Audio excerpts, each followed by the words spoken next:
Oh, crap. I forgot to move the mic again. I apologize for all the weird noises you're about to hear as the mic is slowly pivoted around the room and everyone is utterly deafened.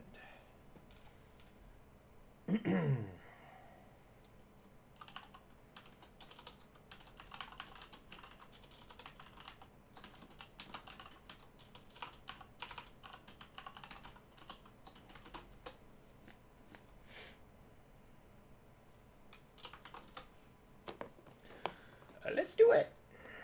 Probably need to get in the room here. Welcome back to another episode of the Discord and Draw, or the D&D podcast, or the Drawing and Discussion. Which, Discord discussion? I mean, it all works, I guess. It's fine. I do need to get into the live stream, though. There we go. My name is Rookzer0. I will be doing some drawing today. If you'd like to jump on in. Welcome, Brian. Welcome, Latif. Welcome, Goldtooth. We got some people in the chat today, and I like it. I like people showing up. I've turned into a radio DJ, apparently, and that's fine. Welcome back to the show.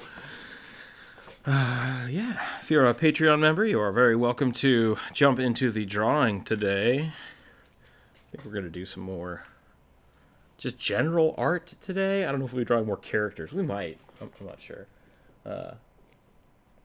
Goldtooth, that's a bummer to hear that you are at work. I mean, it's good that you're at work. A lot of us are not at work, which is a bummer. So I'm sad that you're not going to hang out with us for very long today, but I'm glad you made it for this part. You're very welcome to just hang out. I'm going to draw while watching. Artby, awesome. I would love to see what you're drawing at the end of the day. We like you showing up, yeah. I don't know if that was a Goldtooth or me, but great, yes. I like showing up. I like Goldtooth showing up. Bri, we don't actually know if you're here. We can't see. What do you mean you can't see? Oh, that's a good point. Yeah, no, I could be totally somewhere else. I might be paying random people to draw for me on stream. I don't know who's drawing stuff. It's just me. No, I'm just kidding. It's fine. I am in the Discord today. I'm in the live stream if you want to come hang out. Yesterday we had a little bit of a rambunctious crew, so if you do join the Discord chat today, remember to stay calm. Take turns talking to each other. To myself, I will listen. I may have to talk over you at some points to react to the YouTube chats. If I do that, I am sorry. But very much welcome to come and join us in the Discord. If you're not a Discord member yet, if you're not a Patreon member, you're welcome to sign up for that and come join me in the drawing. Please draw appropriate things. If not, I will deal with that as we come to it. But I'm going to draw some stuff. Yesterday, we ended up drawing Mayonnaise, the lord of, I don't know, unicorn, undeath centaurs. I kind of wanted to draw a little bit more of that today. So I thought that was an interesting idea. Horses have interesting skulls, so we're going to start with that. And we're going to go from there.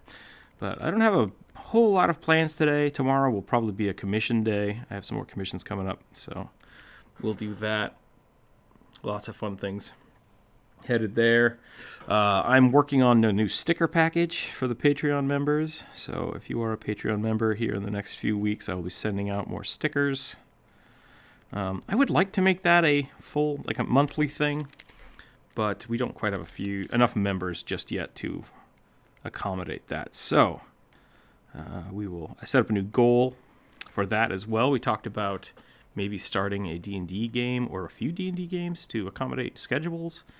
That's all in the works. It's all in the wings, trying to figure out what we can do with that. So we will go as we can, and I will keep drawing mayonnaise.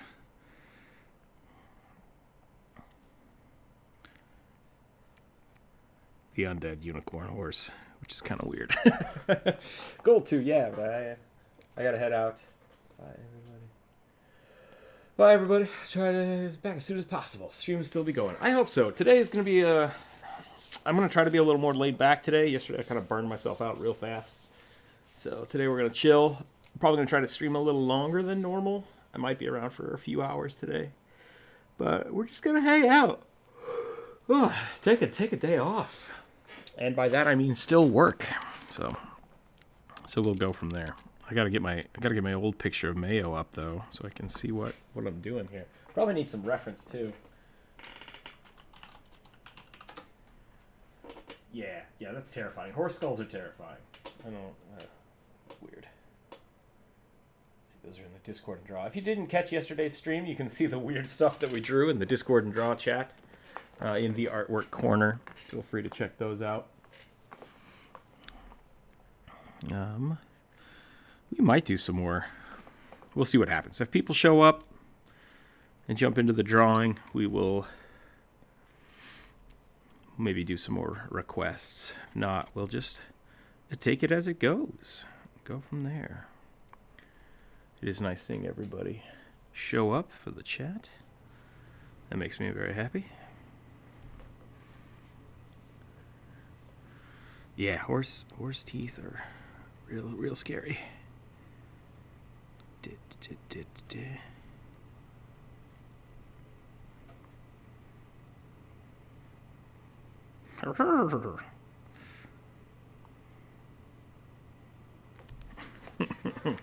That looks a little wrong. I might have to fix that.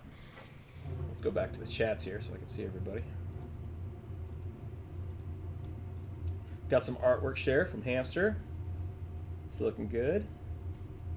Oh, I'm digging that. I'm digging the bubbly armor. That's pretty cool. Kind of leather-esque. Welcome, Jones. How are you? Good. I'm doing well. Thank you for asking. Hold on one second.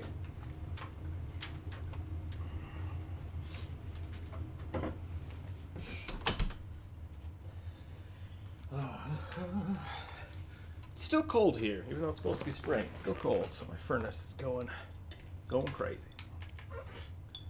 It is spring here, I think. I think. It's the end of March. It's still snowing there, huh? That's no good. All right. Yeah, so we are back in the drawing if you want. There's a new link in the Patreon chat. You're welcome to join. I think we're going to draw mayonnaise for a little while. So you're welcome to join with that. That's good. I'm glad people are getting into the habit of jumping into the drawing more. Whoa, can't do that. Those hand gestures do not work in this program. Gotta remember that. Mayonnaise. Lord of I don't know, carrots? What would an undead unicorn horse be the evil deity of? Just give it a little bit more of a demonic curve. We could do that. I think all of these teeth. This is weird not drawing in Photoshop. Because, like, I know all of the shortcuts. Yeah, the keyboard shortcuts. And they don't work. I did, however, I've adjusted my brush back to... Everything I see online is, like, never use opacity and only use the size adjustments. I like this. Yeah, I don't know if I'm weird that way or what, but maybe my artwork suffers for it. Toto, welcome. Is that a cat in a box? That is an adorable emoji. I'm glad YouTube has the emoji stuff set up. Okay. Oh, yep. That's what I did wrong. Okay, so the teeth need to go like that, and then we'll go like that. That is nope. How far back can I go? Okay, about like that. So we're gonna do this. I'm gonna try to make this as functional as possible. Horse teeth. We will soon see how functional is, and we'll go from there. Go like that. And go like that. You can draw whatever you like as long as it's appropriate. Just go straight copy it? All right, that's fine.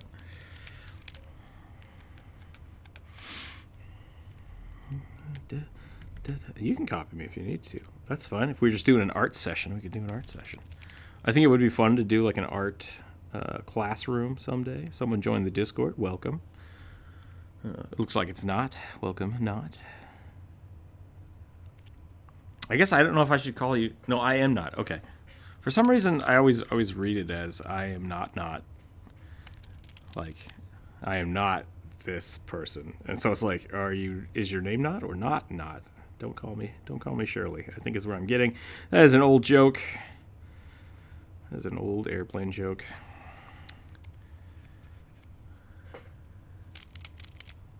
All right, cool. We'll go with not. That's a good name to go with. Hamster, welcome to the live stream chat. What's worse, Bry asks, who and why would you worship an undead unicorn centaur? That is a good question. Would it be worse to... Yeah, is it a centaur deity or is it a unicorn? Is it like a fearful... Is it like unicorn, the unicorn devil? I think centaurs do revere unicorns, but I think that's because unicorns are like the epitome of all forest creatures. I could be wrong about that.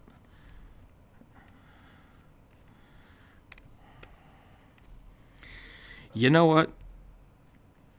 That's totally fair. My D&D lore is like on a need-to-know basis. Once I no longer need it, it just goes right out my head. I'm really bad. I'm really bad at lore. I'm really bad at history. Really bad with names.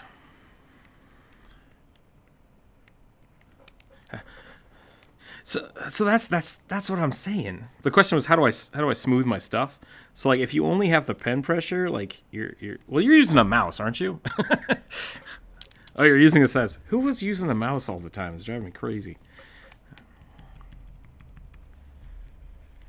Someone was using a mouse. I had a conversation about someone using a mouse, and I was very upset. There you go. So you're doing all of these lines. Like you can spend a whole day doing line practices where you just try to get really good at controlling the line weights, and then which is almost like calligraphy.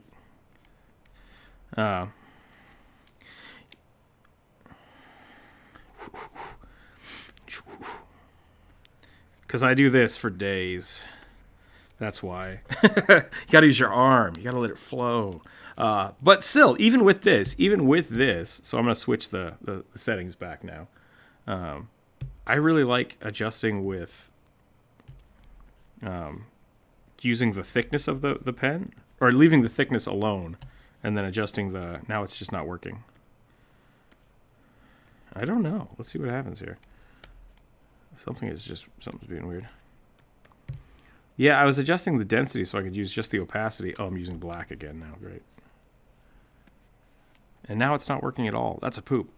That's total poop. But I really like controlling the pen size with my keyboard.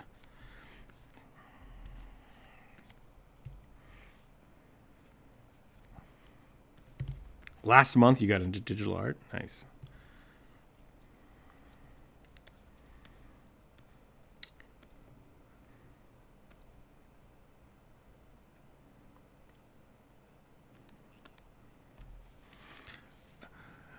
Oh, so it wasn't that she had decided to buy you something. She went and bought you something. It's still good to have sisters that will buy you stuff. So, edit, drawing. How do I deselect this again? Edit, deselect. There we go. Okay, we're good. Back to the pen.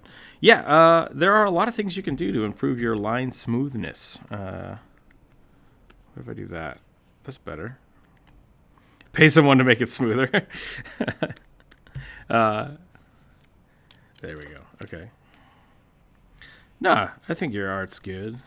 Sorry for everyone that's missing out on the other half of this conversation. If you'd like, you can join the live stream channel, voice channel on the Discord.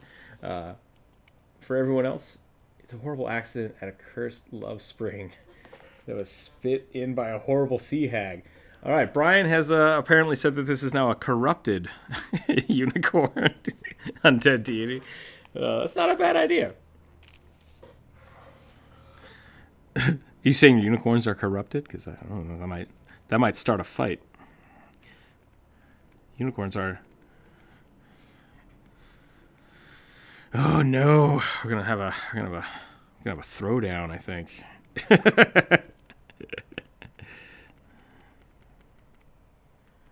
Yeah. All of a sudden, we discover that unicorns were the evil masterminds. Like, oh no, we're the pure ones. What was that? Gravity Falls. Gravity Falls had a really good depiction of unicorns.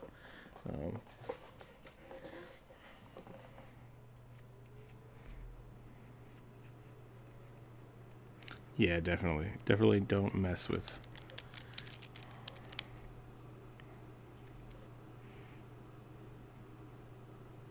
Yeah, I think humans probably don't like being eaten. That's probably.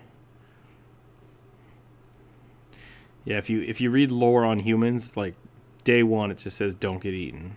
Step 2, if you are eaten, don't be eaten by other people. Step 3, don't be eaten by the dead. Like that's the rules. Don't be eaten. Don't be eaten by people. Don't let the dead eat you.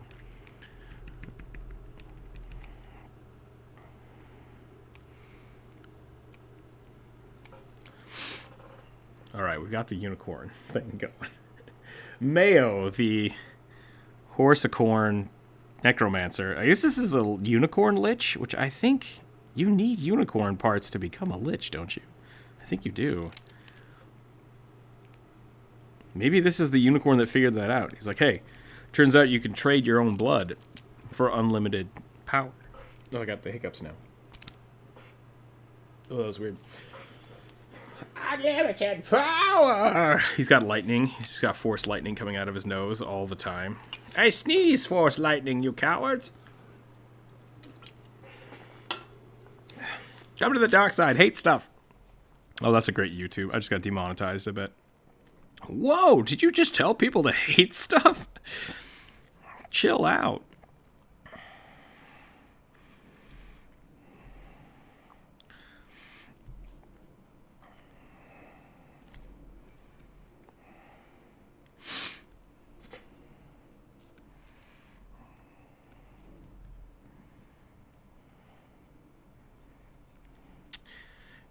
To be fair, I mean, in cursing, it's almost always religious. Otherwise, it's not really cursing. It's just saying stuff. Poop fart. Can I say poop fart on YouTube? Someone check the rules. My grandmother used to yell at me when I would say fart. Yeah, it's very impolite. So I apologize. If my grandmother is listening right now, I apologize for...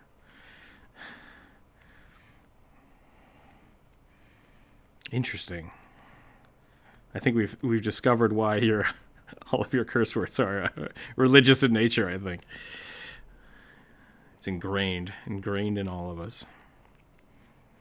I don't know if this would have discs, because I just drew all the squishy discs in there. Maybe it should just be the bone, straight up. Dry bones.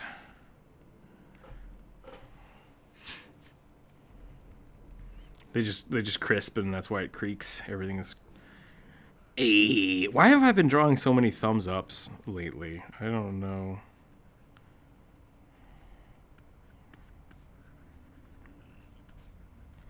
Yeah, I mean, skeletons are creaky. They're dry and bendy.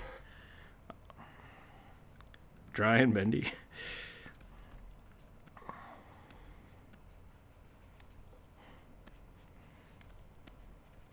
I don't know what I've just done here, but it's getting somewhere.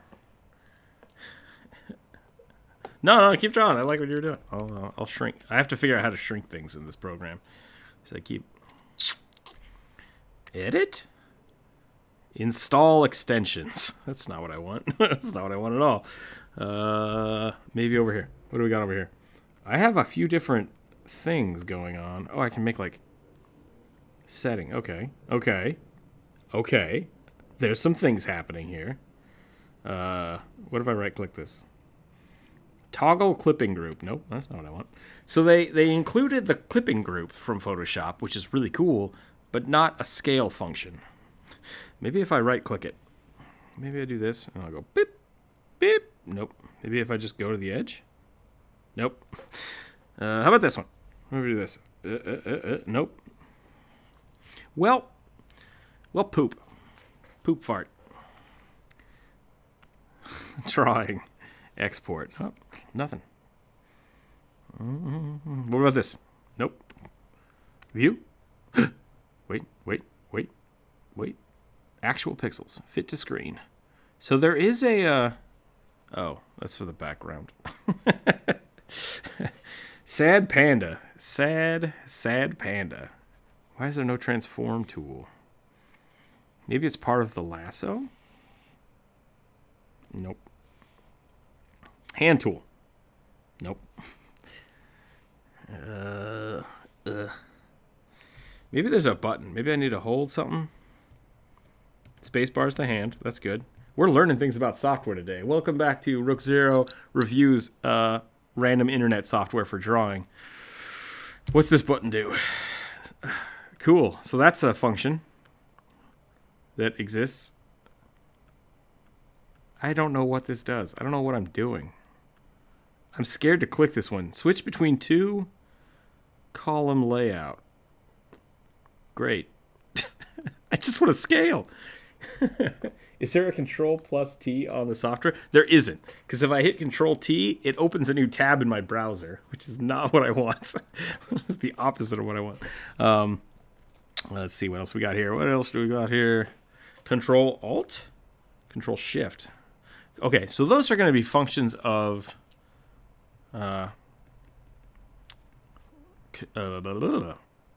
Chrome, which is not what I want.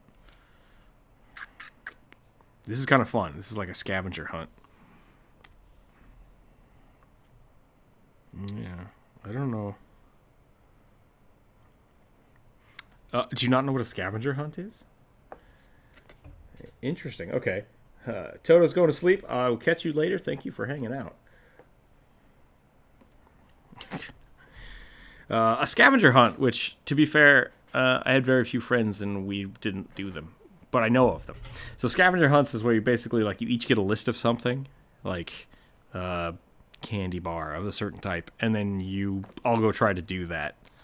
And whoever finishes the list first wins. So, yeah. So the scavenger hunt for me is trying to find the function of how do I scale things. So there's this button. Maybe the rotate tool? Oh, nope, that's... Is that rotating for you? Okay, good. Oh, and now I can't... Okay, there's a snap tool. So the snap tool works. Yes. Oh, I can hear myself. Goldtooth, you gotta mute your stream. I can hear myself talking. Pencil? I think the pencil... Nope, don't want to use the pencil. Are you using the pencil tool, by the way? Okay, I was going to say, the pencil tool will definitely make your lines squiggly. Deselect. I guess there's just no way to scale. Grabbing a beer, that's not a bad idea. Except that it's like 11 in the morning here, so I can't do that yet. Oh, really? You can't buy beer? That's interesting at certain points of time.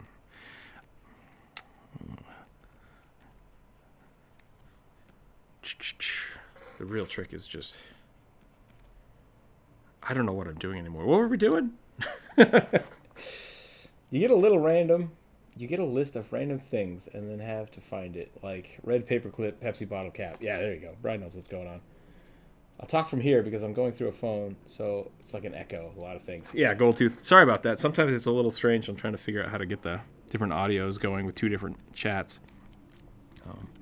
I am reading, if people in the chat, I am currently reading the... Oh, I guess I'm in art share. That's not where I'm supposed to be. I'm trying to read the general chat so I can see people talking. Brian asked what program I'm using. I am using the Aggie software. AGE online. Yeah. There's a link for it in the Patreon general. If anybody in the Patreon list would like to join in the drawing. There's a little bit of space left. I'll try to figure that out. But I'm going to look in the general chat currently for people talking. I'm also looking at the YouTube chat, so everyone in there, welcome. I constantly forget to rearrange my setup, so I need to move some stuff. This is going to be really loud, and I apologize for the unnecessary loudness that is about to happen. If it happens. It might not happen. That was actually fairly quiet. I can't draw worth crap. I can at least write good stories, though. Goldtooth, I like your drawings. I think drawings are cool. I don't think there's necessarily, it has to be a level of it's very hard for me to say like this is the level of when drawing becomes good. Because it's like, I don't know, I don't think it exists. I think drawing is all effort, like 100% effort. Mm-hmm. Yeah, I really like your drawings.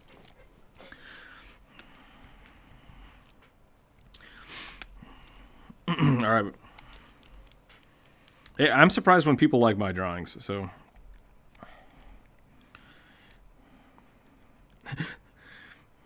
their childish wonderment and ability to be recognizable even though they're terrible. I really like doing monster art. And that's I think that's the important thing. Like, if you're having fun drawing, then the end result is kind of a bonus if other people like it. There are definitely, if you want to get really good at a style, then you can start quantifying and saying, I'm trying to match this level or this aesthetic, and you can kind of judge on whether or not you're successful in that. But otherwise, I think most artistic expressions are you conveying what you want, and is it enjoyable? Are you enjoying it? Because if you're not, those people that think you have to suffer for your art, if that's the kind of art you're going for, awesome. I like building art where I don't suffer. So, yeah. Sure.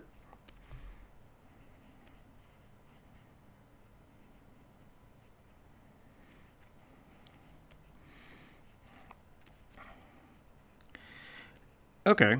So the question was, sorry, I'm gonna reiterate that for the chat real quick. The question was, do we constantly dislike our art, or are there stages of starting to like your art, I guess is how you would say it. For me, I almost always hate things that are like a month old.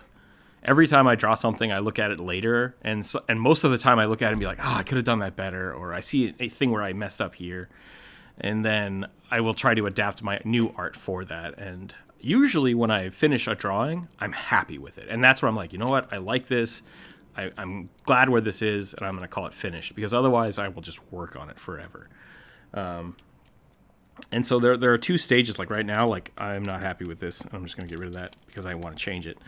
And I think that's why I get that feeling of like, oh, I don't like my art, because once I kind of put something down and walk away from it, I probably won't revisit it. And it's like, I've failed on that part, and I didn't realize it at the time. So it's something I need to change for the future. That being said, there are times when I'm really proud of my work. I see something, I'm like, yeah, you know, I really like that. I'm glad I did it that way. And then there are the rare occasions when I will see something I drew like 5 years ago and be like, holy crap, I was really good back then. What happened? I'm just like, find a piece that I'm like, oh, I still like that. I'm still really happy with that. So, yeah. Very rarely do I like draw something and just be like, oh, I hate this so much. It sucks. Because in my mind, what that means to me was that I didn't put time into it. It's like, that I don't like that because I could have done better at the time.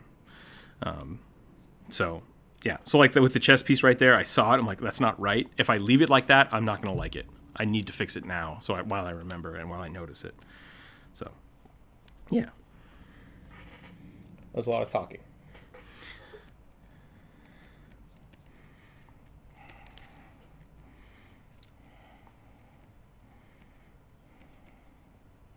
Yeah. Yeah.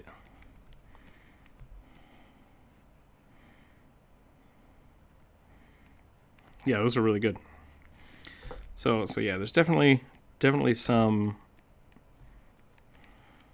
yeah.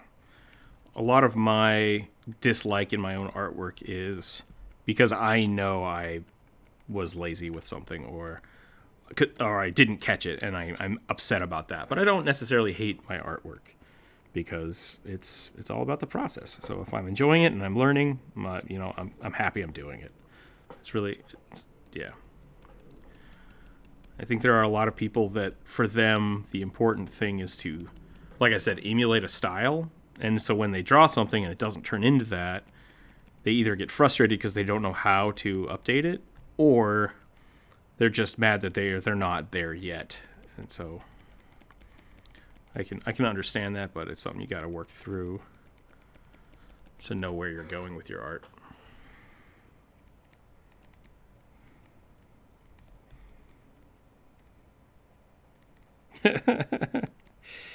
If you feel like you hate your art, there's some really good questions you can ask yourself, which basically all boil down to, why do I hate this? Why don't I like this? What about this isn't working for me?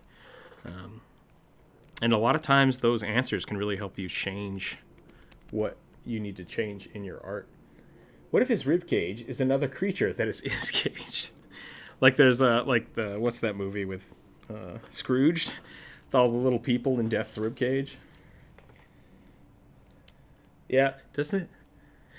Yeah, that new Fiddlesticks design is crazy because it's like, he's like, hey, it's me, I'm Fiddlesticks. And they're like, now you're trapped in a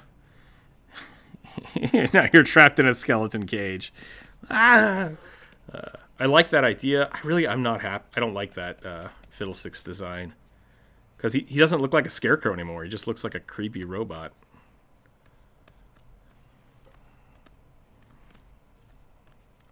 It is I, Fiddlesticks 3.6. I'm the one made out of metal.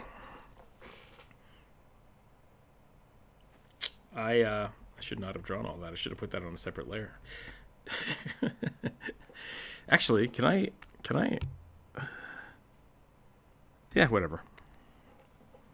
I don't know. Yeah, it's another thing I got to figure out if I can Control C, Control X. Hey, all right. Let's turn. Oh, that's your layer. I realized this. Oh, nope, I can't paste that. That's interesting. Edit. Paste in place. Block. Yeah, this is the yeah, I did. That was the Aggie software. Let me see what the actual name is. Maybe I'm saying it wrong. Aggie.io. Aggie.io. But yeah, fun stuff.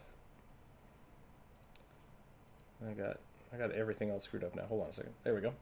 Like tentacle symbiotic life forms. That could be interesting. A bone mech. Yeah, it's a little bit like a bone mech. Let's unselect this. Deselect all. That's fine. So, Robot Fiddlesticks is going away for right now. I dig this skeleton horse that's going on. I'm not sure what this is.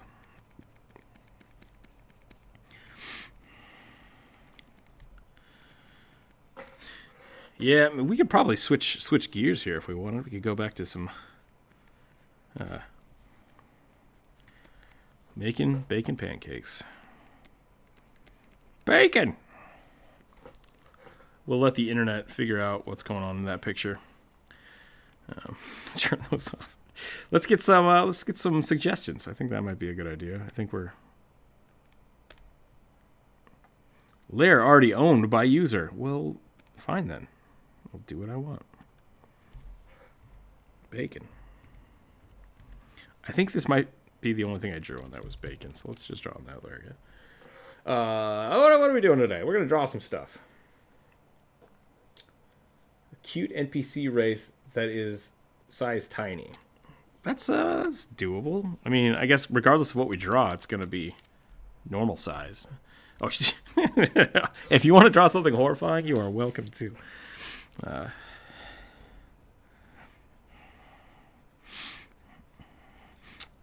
Whenever you're like, okay, this is where the sharp, pointy teeth are going to be, just draw a circle. Just nothing but circles. It's just 5 circles. The 5 circles of hell mixed into a garden gnome.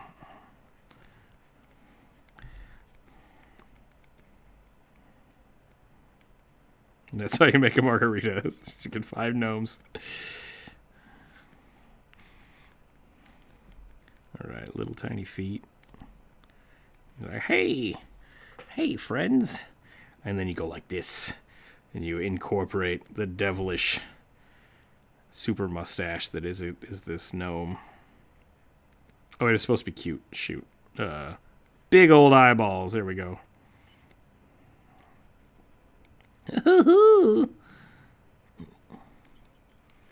Little eyelashes. Oh boy. I like to things. Baby kobolds. They're cute little buggers. I imagine baby kobolds like the same way I imagine baby goblins, which are just like 90% teeth and just ravenous. It's just, I'm adorable. Don't put any fingers in the cage. Yes, if you didn't know, baby goblins are raised in cages. That's not my thing. That's just how it is. Yeah. No, that is straight up D&D lore. Yeah. You can't let baby goblins run amok. I mean, to be fair, goblins have like a 15-day birthing cycle, so like there are a butt ton of goblins. But yeah, they get put in cages because otherwise they eat everything.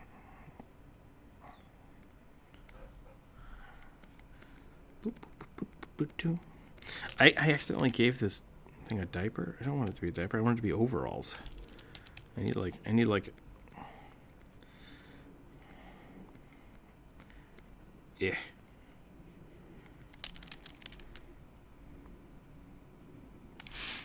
You can't give her a sword. What if she hurts herself? It's a very important lesson. That is a Discworld reference that no one is going to understand. Okay. There, we got a cute little gnome going on. We get little rosy cheeks. And we'll give him a little hand. And a battle axe. Which is probably a regular-sized axe. Which one?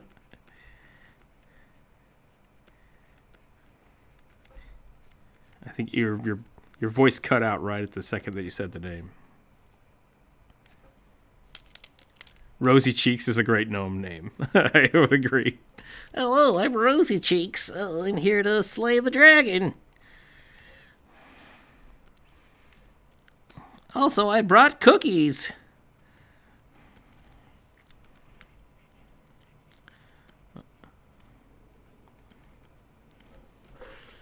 All right.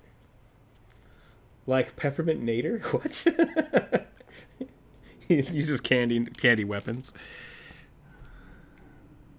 If you haven't seen the Critical Role, I really like the Critical Role one shots. So I've watched. I think I've watched all of them. I might be missing a few. They did a Christmas special with little elves. That was really fun. Well, I'm not going to say that to YouTube just in case it's a spoiler, but yes, that one. But Liam O'Brien's character uses, or no, it's not Liam. I think it's Matt Mercer. Matt Mercer's character uses candy canes as dagger clubs. I'm not sure how that worked, but it was pretty good. Dual wielding candy canes. Little Goblin Cthulhu's. Okay. Oh, Chihuahuas. Goblin Chihuahuas. That could be interesting too. Goblin Cthulhu sounds pretty cool. But yeah. Oh, a peppermint grenader. I get you. So he's got like one of those restaurant peppermints, but it's also like a grenade. I've got a sweet tooth for you. I don't know why it's dripping. Why would it can't? That's like, was it in his mouth maybe? Just like, turn it into a sticky grenade just by licking it. What else could? Maybe he's got like a big spoon. Once again, though, if he's small, I guess this is just a regular size spoon. Eventually, I'm gonna have to do a video on tiny races. tiny and diminutive sized races for D&D. It can be really fun. What I did for my one friend who wanted to play a Minotaur, because he was new to the game and I didn't want to be like, well, you're a large-sized creature, so you can't do anything. I gave him a ring. I had him find a ring of diminutive size. So once per day, he could turn himself basically to be like 10 inches tall, 5 inches tall, something like that. And that was a lot of fun. Because then he had to decide, like, well, do I want to be really, really big or really, really tiny? And there was no middle ground. And I think he enjoyed it a lot, so. Yeah. He did, however, kill a dinosaur with it, which made me a little upset, but I was also proud of him for thinking creatively. Yeah, he tricked it onto the dinosaur and shrunk it and then just squished it. And I was like, well, that bums out my sweet encounter, but good job. So, yeah. Yeah, there we go. Hey, friend. Oh, you guys can't see it until I let go, right? I gotta move it real slow. Good news, everyone. I've invented a tiny version of myself to cook candy and things. All right. We're going to call this one done. We're going to right click. Can I flip it? Is that an option? Nope. No transform tools. I'm going to have to have a very informative conversation with the people that designed this software.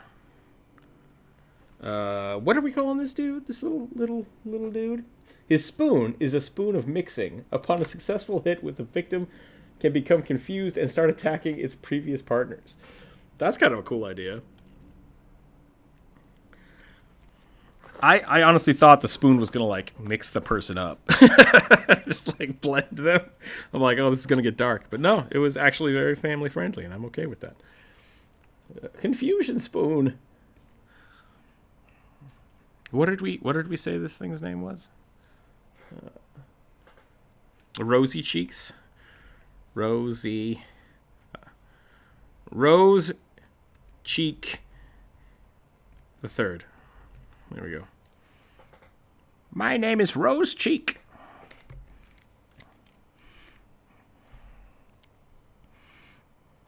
We'll just tiny golem. Candy corn.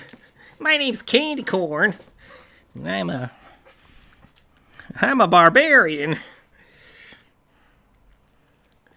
I'm a level 20 barbarian. That would actually be really funny to introduce a tiny gnome that's like 6 inches tall and have it running around with the party, and then it's like, okay, I go into my frenzied rage, and I get to attack 6 times in a turn, and I use a D12. Never again will I turn somebody into a T-Rex.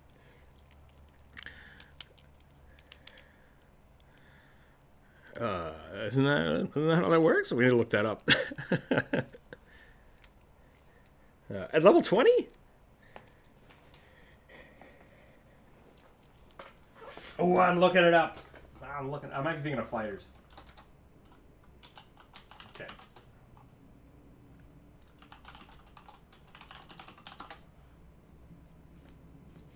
A level 20 barbarian on Pathfinder will have 4 attacks.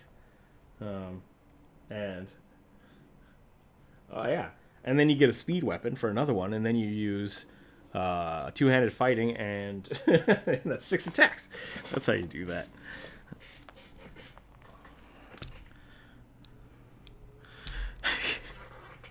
Pathfinder is basically just slightly more balanced 3.5, so it's not too different from that.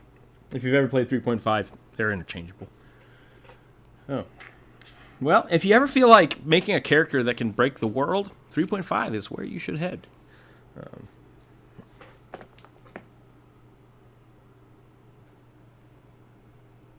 Yeah. Pathfinder is... excuse me.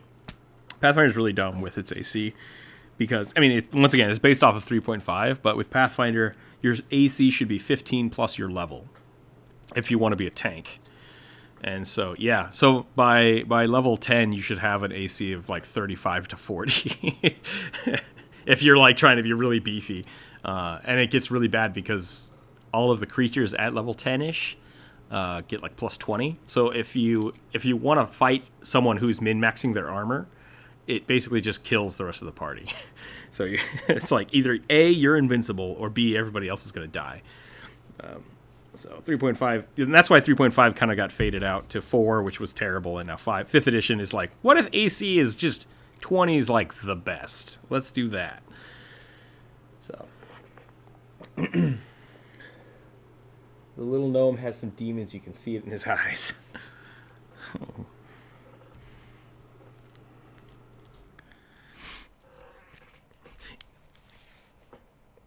Yeah, so 29 AC is godly in D&D, but with Pathfinder, you have plate mail, you have like a +5 ring of deflection, you have a shield that can have +5 on it, you have a necklace of natural armor, you have a really high AC with enchanted plate mail that can give you your AC bonus. It stacks up real fast. So this is now, I'm going to make this like a demonic spoon because someone suggested that. So we're going to put some little runes on this spoon. We're going to have him saying like weird rip and tear, rip and tear. Let's do what other weird symbols? We got a star. We got a division symbol for some reason. We'll do like delta, and then maybe I don't know the number 3 just because. And then we'll give it some like weird dark shade so it looks like he's actually saying something bad. Just make his eyes bigger too. Make him going totally. His eyes go black, and he summons the spoon demon.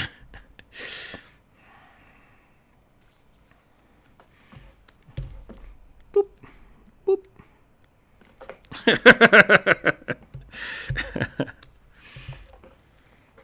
A badger, but a cute bow on its head. Yeah, we can do that. We can do a badger. What we're going to do. Bwomp. It's a big fat badger.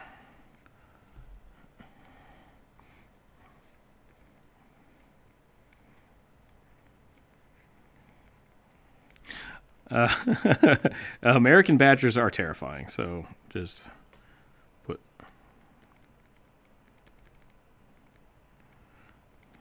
We'll do that. We'll put a bow. Brian wanted a bow, so we can put a bow on there until someone else suggests something. Well, this could be his... So that's something interesting. You could have a diminutive-sized creature with an animal companion or familiar, and then they could ride it. There's no reason they couldn't ride it. So that would be an interesting boon for a tiny...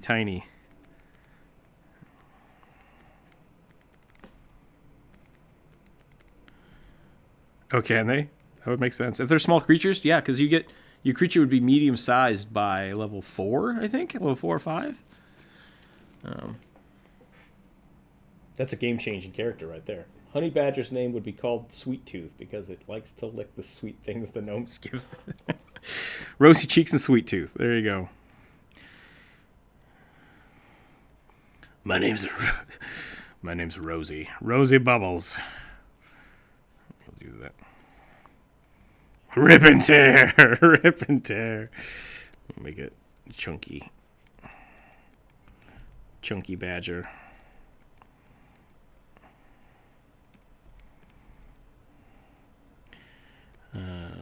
So something I like doing every now and again is I'll give people potions, wild healing potions, and I basically just give them a new dice set. And I'm like, here you go.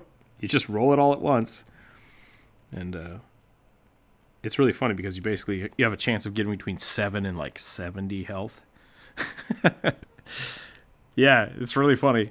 But I had a friend use that. He's like, I gotta save myself, and he rolled it, and he got like 11. I was just like, how did you roll that low with 7 dice? But yeah, I love that kind of stuff. I think that's really fun, giving people like really, really powerful options. Because I've also done the opposite, where I've had a weapon that like just does random things. I had a chart for it, and on rolling 100 they would just like kill the creature, and I've had somebody do that on a boss. It's just like, dang it, why do I keep doing this? Why do I let these people do this? So the badger could be his backpack to carry the gnome. Yeah, so we can put like a portable kitchen. He's got like a sugar box on his back. Sugar.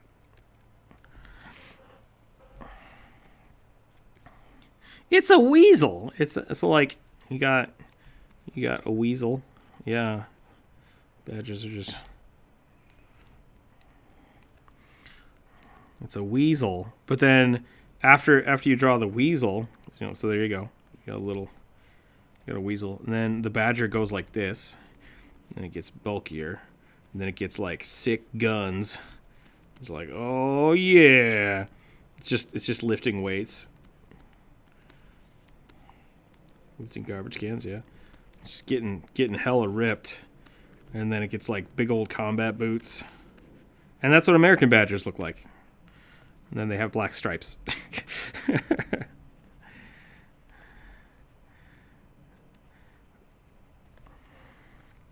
I always equate American badgers versus British badgers to Murlocs in World of Warcraft. Because if you're an Alliance character, you're like, oh, Murlocs are cute. They're so tiny and fun. And then if you're a Horde character, you're like, Murlocs are the size of like cattle. they're gonna eat everybody. Sun's out, guns out, Sweet Tooth. Let's get ripped. Gotta give him the sweet abs, maybe some pants. Now that he's got boots, give him some. We're gonna give him like tight workout pants. There we go. Sweet, and then buff, just super buff badger. Oh yeah, no, definitely.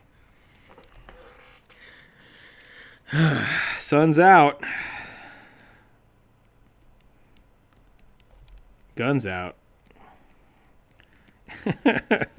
Wait, you don't get sun's out, guns out? It's just what you say when you go to the gym. You just hold on. Yeah, sun's out, guns out. Let's do it. Yeah, this is the muscles. For those of you that can't see into my living room, I'm slapping my muscles because that's what you do. That's what you do. No. I was fit 10 years ago. 10 years ago, I was beefy. I was a beef boy. It is a secret. Maybe someday I'll reveal how old I am. I have had many jobs. Currently, this is my job. Till I go back to work, yeah. My work, it's also a secret. I've told some people. I will say not on the internet what my job is later in the Discord. But, all right, so we got a whole page of badgers now. Now I have to draw badger people. Split owl. All right.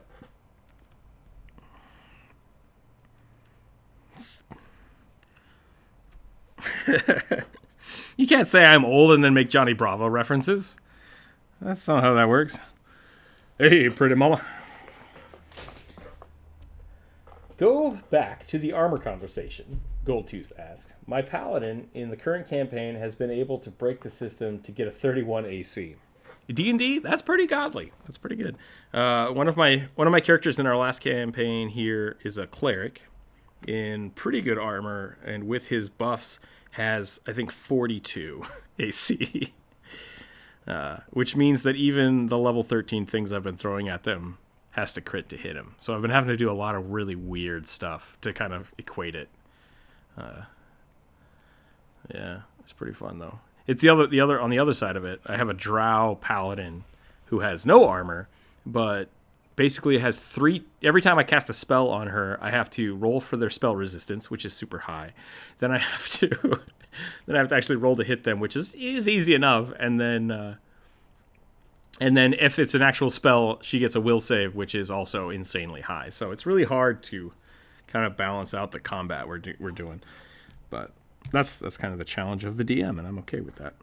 I've taken that challenge. Sorry. Hold on. I gotta do something real quick for everybody at home. I gotta zoom in real quick. That's the wrong button. There we go. In 13 seconds, that's gonna be really funny, I promise. Or terrifying. I'm not sure which. Is the gnome a boy or a girl? Yes. All right, moving on. Let's do the monkey. Johnny Bravo. Shoot dang. Johnny Bravo is, I believe, at least 15 years old. Mid-90s, yeah. So it might be 25 years old. How old am I? I need to look that up now. Is that the new Pokemon?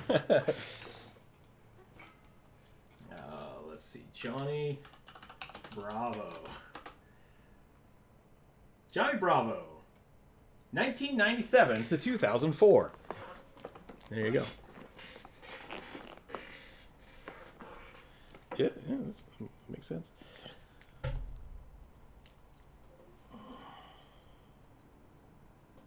There you go. Everybody feels that's oddly specific. Maybe try drawing a changeling, great old one warlock with a Japanese-inspired outfit. That is oddly specific. Yeah. Trying to draw a changeling. Wow. There's been a lot of people asking me to do a changeling video. I'm surprised. I didn't think changelings were that popular, but maybe they are. Yeah, that's what I always thought. It was basically like, are people picking changelings so they don't have to actually like choose a race? Just like Magic the Gathering, where everyone who plays a tribal deck just has a bunch of changelings in it, because that was a reference that only Magic the Gathering players would get. Yeah, changelings are awesome. I don't think the changelings aren't awesome.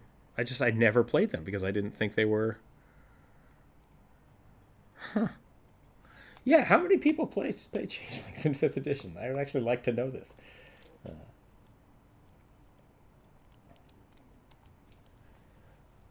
I can already hear the beginning of the episode. Badger people, angry people, people that look like chase people down in the streets because they walk too close to property. Good old badger people. So yeah, with changelings, we discussed this the other day in Discord. I thought changelings were boggles. I think I screwed it up with what they actually are. Because when I think of changelings, I think of basically like mimic people with these crazy tongues, and they're terrifying. And then people are like, no, they're way not that at all. And I was like, what? Yeah, I mean that's kind of what I kept confusing doppelgangers with changelings. But what I think people are going for with changelings is the half-fae creatures that kind of have to choose if they're mortal or fae, which is something totally different, and I think cool. I like that idea. I just didn't realize that was a thing that people knew existed. So that might be something I might have to up that on my video to-do list. But yeah, I didn't know that so many people play changelings, and it surprises me that I wouldn't have thought about it.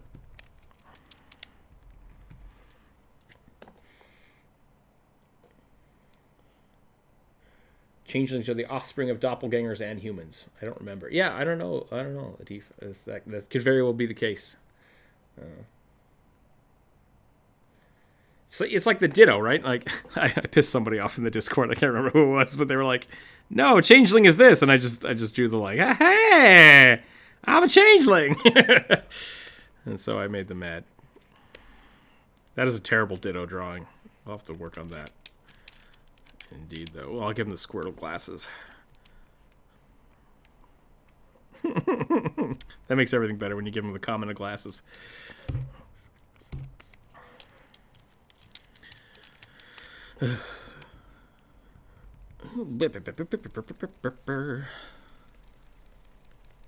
Slowly erase the Ditto.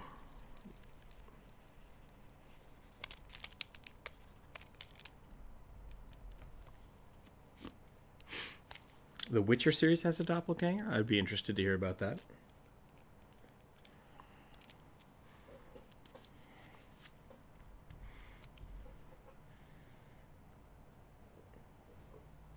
Which alignment class would Johnny Bravo be? You think Johnny Bravo would be lawful good? I think he might be chaotic evil. He has some good intentions, but a lot of the stuff he does is very selfish, and he just wants to get laid, which is why I think he's chaotic evil. To be fair, he's a misogynistic kind of jerk, but he does love his mama, so, you know, who knows? Who knows? I do love Johnny Bravo. Johnny Bravo's great.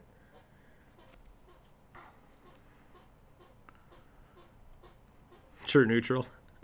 Oh, alignment arguments are always. Oh my god, I have PTSD from Detective Pikachu dittos. Fair enough. That's a good movie. If you haven't seen Detective Pikachu, I would actually recommend it. I like that movie. Not sponsored. Hashtag not sponsored by Detective Pikachu. I have to point that out early on. What is happening over here?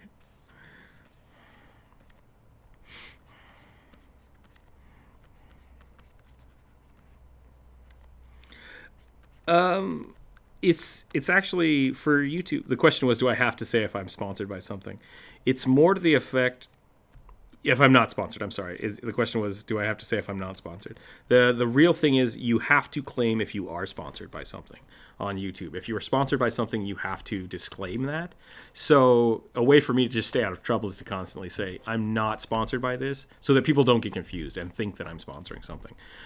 So it's more, it's not required that I say I'm not sponsored by something, but it's declarative that I'm also not sponsored by them. So it's protecting me the other way. Yeah, so.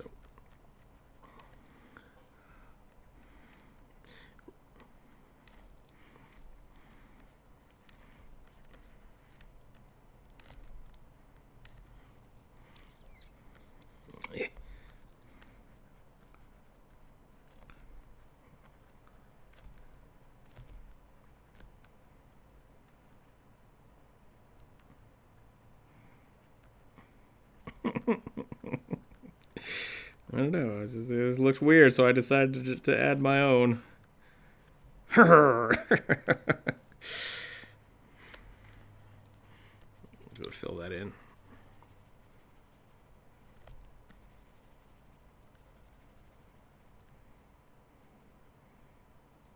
Hashtag not sponsored by Skulls. Hey, if you want, there's definitely room to get in here and draw.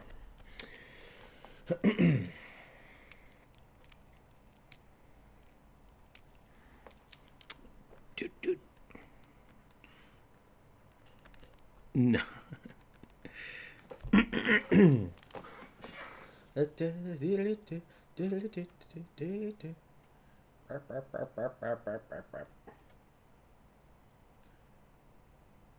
Yeah, sorry, Kobold. Yep. Sorry, not. It's so currently I have it locked for Patreon members because I don't give them enough rewards, so I need to give them the option.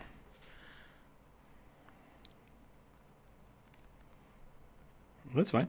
Alternatively, you could set up your own draw for the non-Patreon members.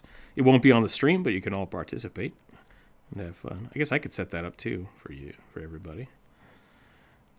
It's pretty easy. Yeah, it's literally just a web browser. Not sponsored. Once again, not sponsored. I think it's AGGI, right? AGGIE. .io. I'm gonna look. I think it's that.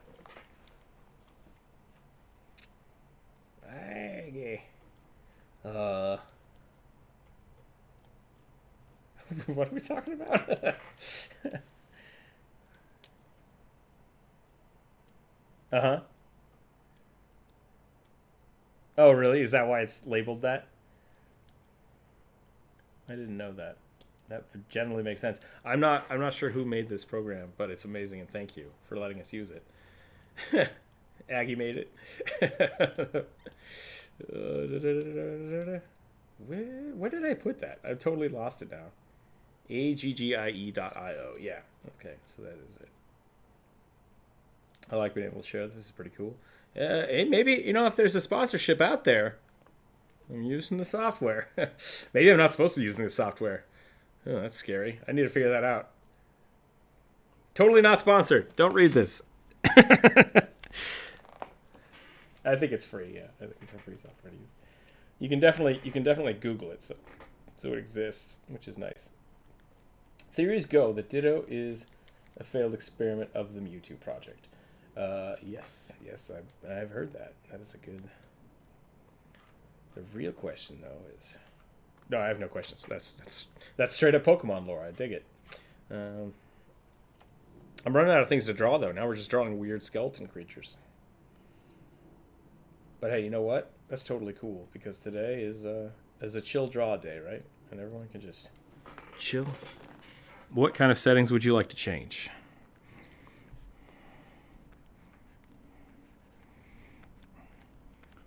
Are you using a Windows? Hit the Windows key and then type Wacom, and it should pop up a setting. That's how I do it every time. Yeah. Like, there's no thumbnail. There's no application. It's just, you just got to ask. Wacom!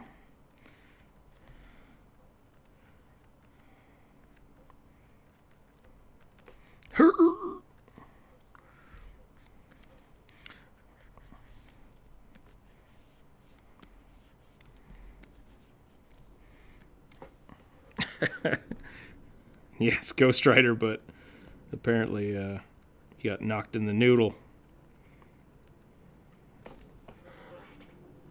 Ghost Rider is the embodiment of vengeance. He's one of the primal forces in the Marvel Universe. And I dig him. I dig Ghost Rider. I can't help you with how soft or firm your pen is. That's a personal issue. The drawing on the right looks like it's stitched up mouth papyrus. That's not bad. Hey, Papyrus is a cool character. I think I still haven't played Undertale, but I watched the Game Grumps play it, and I think that was pretty good. I love their voices. It's good stuff. Hashtag not sponsored by Game Grumps.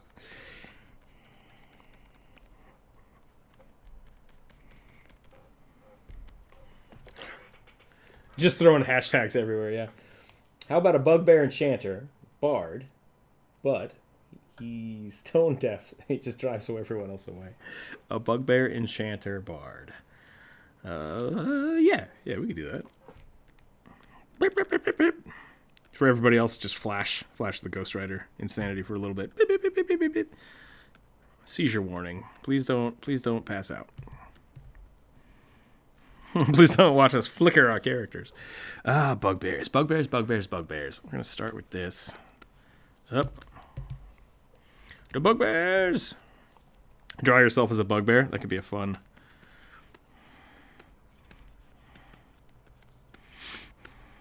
I gotta. So since we've started the super quarantine this month, I've decided that I need to get back into shape. So I'm gonna try to get super buff before I go back to work. Bugbears are furry goblins, giant furry goblins.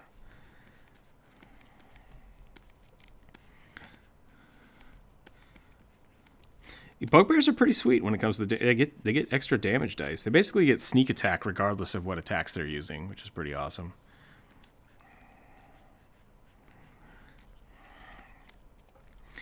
We're gonna give him. Oh, come on! There we go. It freaked out. Sorry for my frustration. In his mind, he's just shredding on the loot, but he's giving everyone a headache. Let's do one of these. Basically, just draw Wolverine, and that's a bugbear. Like that's all you have to do. How do I have the soft edges? I told you. It's. Oh, actually, I turned them off. Hold on. How do I open this back up? Whoop.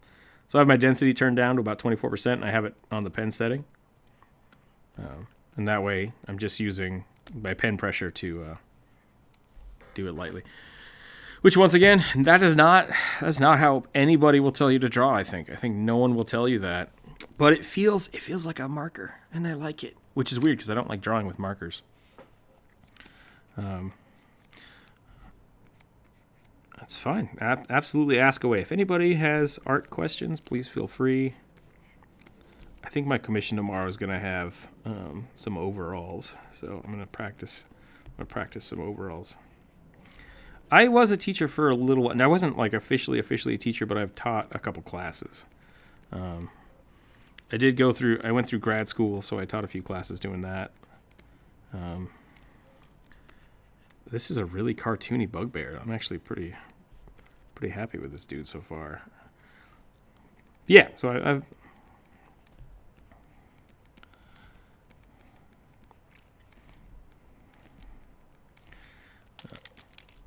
taught a few different classes. Oh.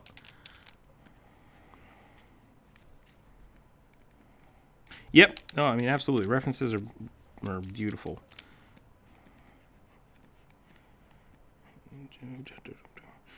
Learning how to use references is really important. Understanding how to use references is really important. All things. A lot of the stuff I taught, though, was like 3D modeling. Yeah. I'm okay at it. I kind of learned how to 3D model right as ZBrush was becoming really popular.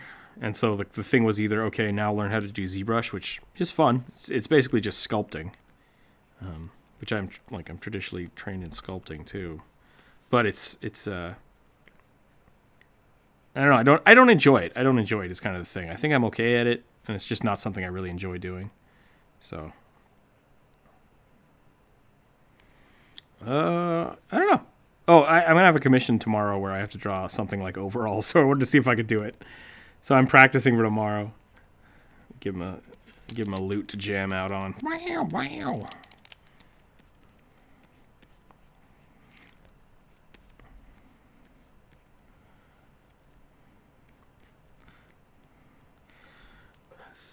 You should be a DM. If you feel like you haven't played enough races, be a DM for a while, and then all of a sudden you have to make up voices for really weird. It looks like he's playing a toilet seat. I don't know why.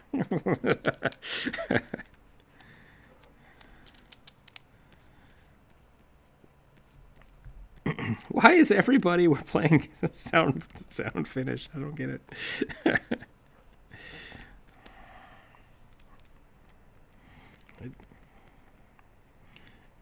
I've had a few people who are American, and the only voice they can do is Russian. I don't know why. It's just like everybody we bump into just has a Russian accent. It's like, okay, this is a weird place, but this is fine. So,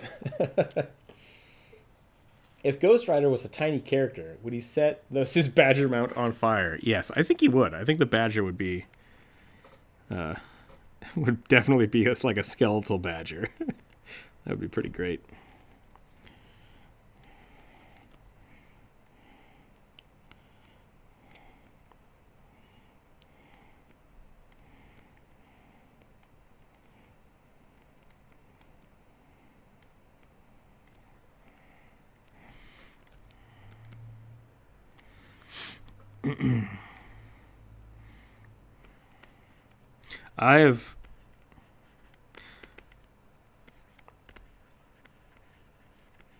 Yeah, I really like playing humans. I'm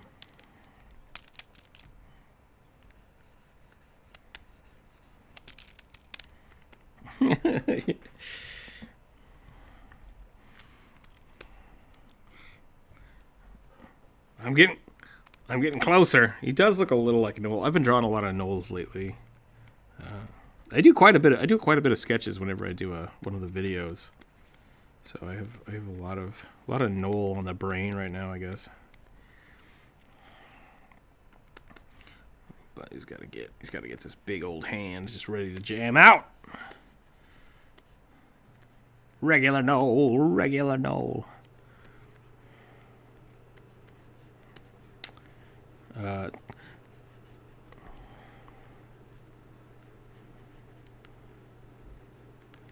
Hey, that's okay. It's a good way to start. Yeah, I definitely need to set up some kind of D&D game. And so if you want to play in that, we'll probably try to get that going.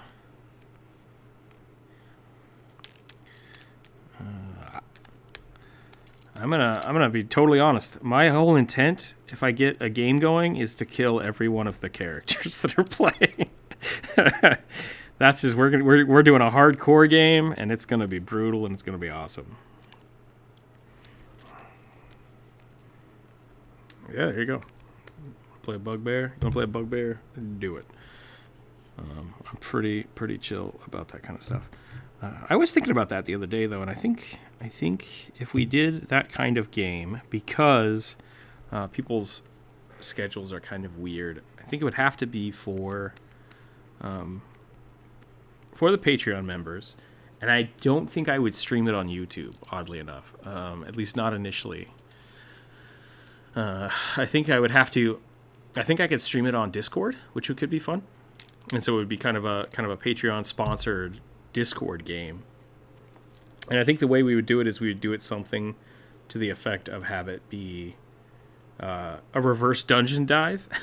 So instead of starting people out in the grand world and then bringing them to a dungeon, we would start you in the dungeon and see what happens, which would make it very hardcore-esque, as in people, not a lot of reprieve of going back to town and having places to rest. So it would be a little difficult.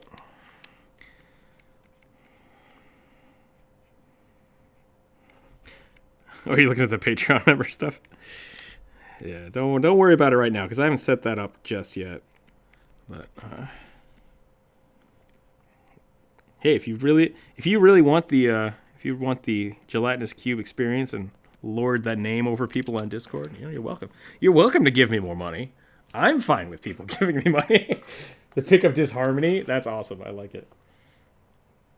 Difficult is called suicide. I don't know if it's a suicidal game. I've definitely played things like that where you try to make the D&D game be like tragic. It's like, okay, none of your characters are going to survive this, but you're doing something important. I'd rather it be more just like, this is going to be tough, and you have to be okay with your character not surviving. So I think that would be fun. Okay, so we got this bugbear who's just jamming out with a giant arm for some reason. Whoops.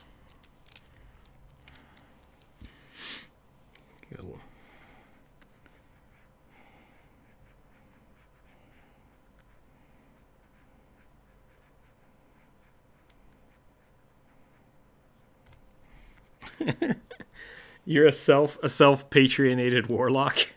Just like, I believe in myself so hard that I get magic powers.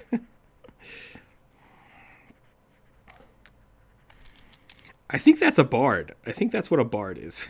A bard it's a warlock that gives himself powers. Can you draw a car minotaur? Maybe next, and this looks very good. Oh, a cat minotaur. Okay, yeah, cat minotaur makes a lot more sense than a car minotaur. Because a car minotaur is basically just like, a Cadillac with the horns on the front. Yeah, a minocar. That's a good touche, sir. Touche. We'll just go like this. I think that's our bugbear. I think that's our bugbear. I mean, once again, I don't want to have to draw the whole stadium of people being deafened, but I guess we can do this. We can draw like really squiggly, broken notes.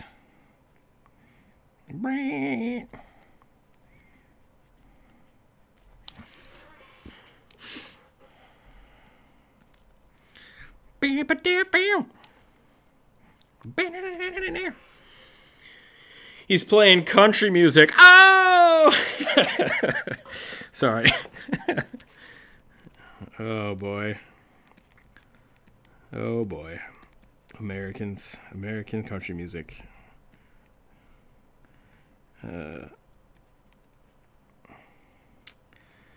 It's a weird thing. I don't enjoy it very much. See, I prefer rap to country music. But my sister, I hope she's not listening to the stream. If she is, I'm so sorry. Wanted to be a country singer when I was a little kid, and I think it broke me of country music.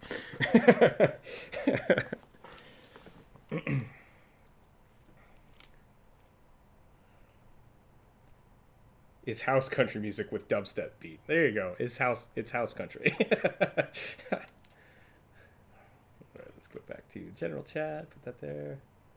Put that here. Okay. We haven't said anything for a while. So, welcome back to the Discord chat. If you're in the Discord chat, if you're in the YouTube chat, you're welcome to join the Discord and hang out. Feel free to slam that like button because I'm discovering I'm not telling people to like my videos enough. We hit 2,400, I think 2,400 subs today, which is 2,300. I jumped the gun on 100 apparently.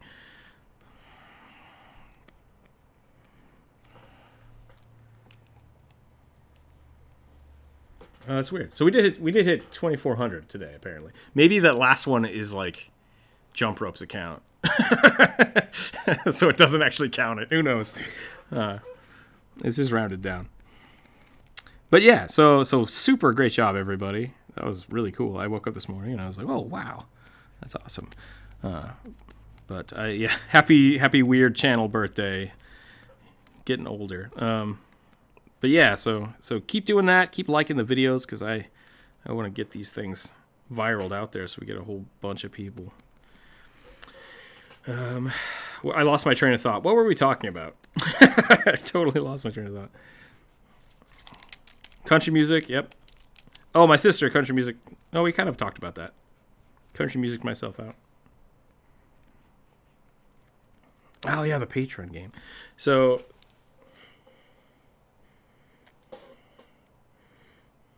yeah, so I do love money. That's the thing. So spread those likes, everybody. That's where this was going.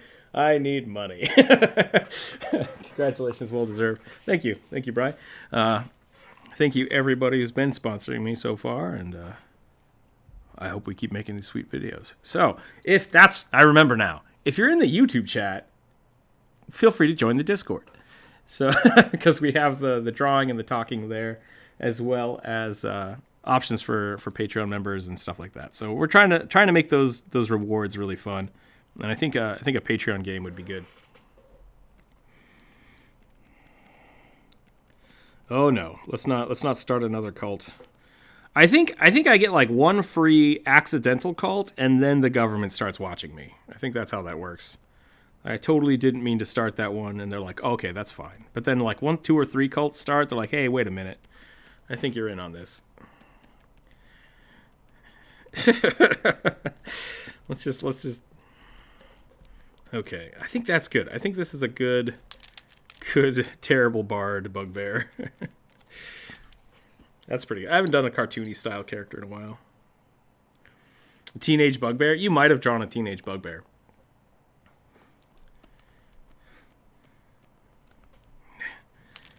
Hold on. What does Johnny Bravo say? Hey, pretty mama.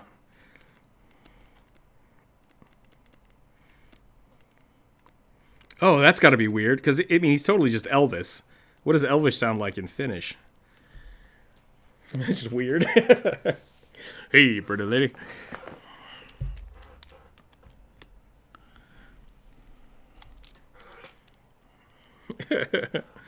Well, all right.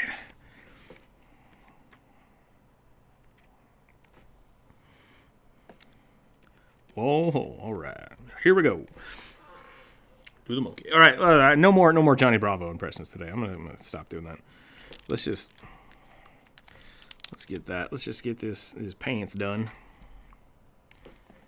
Boom, boom, boom, boom. Get some shadow. Yeah, he's not doing well in the shoulder department because, like, from the front, he absolutely looks like this. Like that's what he looks like. It's not a camera lens. He's just got one really big arm. He's like a lobster. He's basically a bugbear lobster.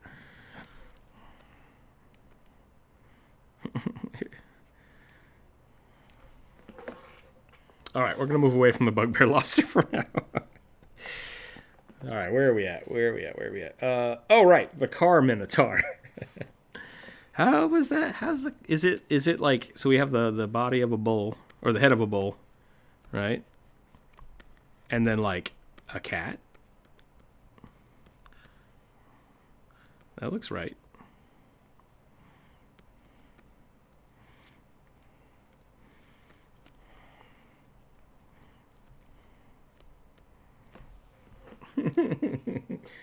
The bottom half of a cat.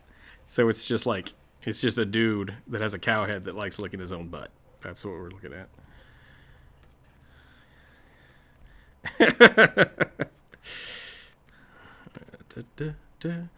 And then we'll do one of these. Oh. That might be too much flex. Maybe. I always like making minotaurs just like super, super top heavy. But then what, it has like fuzzy feet? I guess that's a thing we could do. Meow.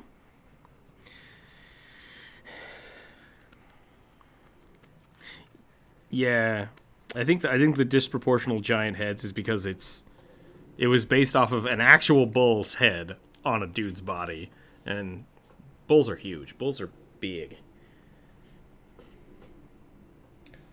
I just followed you on Instagram. Crazy how you have so little followers and subs on YouTube. Such great art. Thank you, John. I agree. I don't know why I can't get more people viewing my stuff. It's really, I'm amazed by how many people I have, to be totally honest. A few years ago, I started a gaming channel, and it just, like, no views, no subscribers. This one, I have a very high subscriber to view ratio. So, like, people that are watching it like it, and that's really cool, and I'm very thankful for that.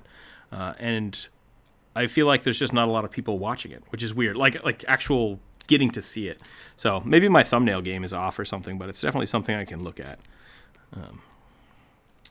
Yeah, YouTube is a weird thing because there's like a lot of these viral videos that pop up don't really have content, but the thumbnails are so good that people are like, oh, I want to watch this, and you click on it, and it's like, oh, this is terrible, and you leave. And then those people's channels get more views because they have more people seeing the videos, and it's kind of like it's the Tommy Wiseau thing, right? You know, the guy from The Room. I think that's what it was. It could be that I have too much text, but I think the big thing is that, like, the more you get your stuff out there, the more it kind of perpetuates itself. So I think that's really my issue. Over anything else is really just trying to get my stuff more visible. Because I'm having a lot of fun making the videos, and the people that watch them generally, like, really great comments. Everybody's commenting on them. That's okay. You don't have to comment on them, but how to. So that's the other thing is like, oh, do you just change the tags to something that's more popular? And it's like, that doesn't really work. So YouTube is surprisingly complicated for what it is, because it's like, oh, I just slap a cat. Don't slap a cat. Put a cat on the thumbnail. You know, slapping a cat might get you YouTube famous, yeah, but not in the way you want. Putting a cat on the thumbnail would definitely make you $1 million, but it's like, no, I mean, like, there are so many cat videos out there right now, so I'm having a lot of fun doing it. Hashtag don't slap cats. We're gonna start a new hashtag there. But yeah, so thank you, John. Thank you, John, for checking out the Instagram and checking out the YouTube channel, and it's an ongoing process. So thank you, everybody, for the support, and we'll keep chugging along. I don't know what I'm doing here. I kind of forgot. I just wanted to make a giant head on a minotaur, and now it's supposed to be a cat, right? Did you guys ever watch Eek the Cat? That's how old I am. If you know what Eek the Cat is, that's how. No, not Heathcliff. That's a little too old. Eek the cat was like EEK. Eek the cat. It's like chubby neurotic Garfield, I guess is the way to put it.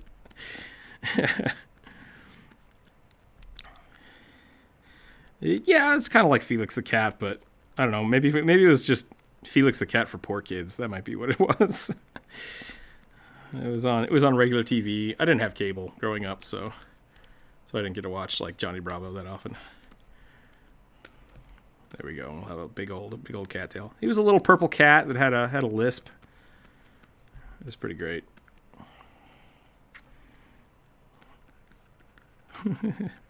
I would not be surprised if it never made it out of the Western United States.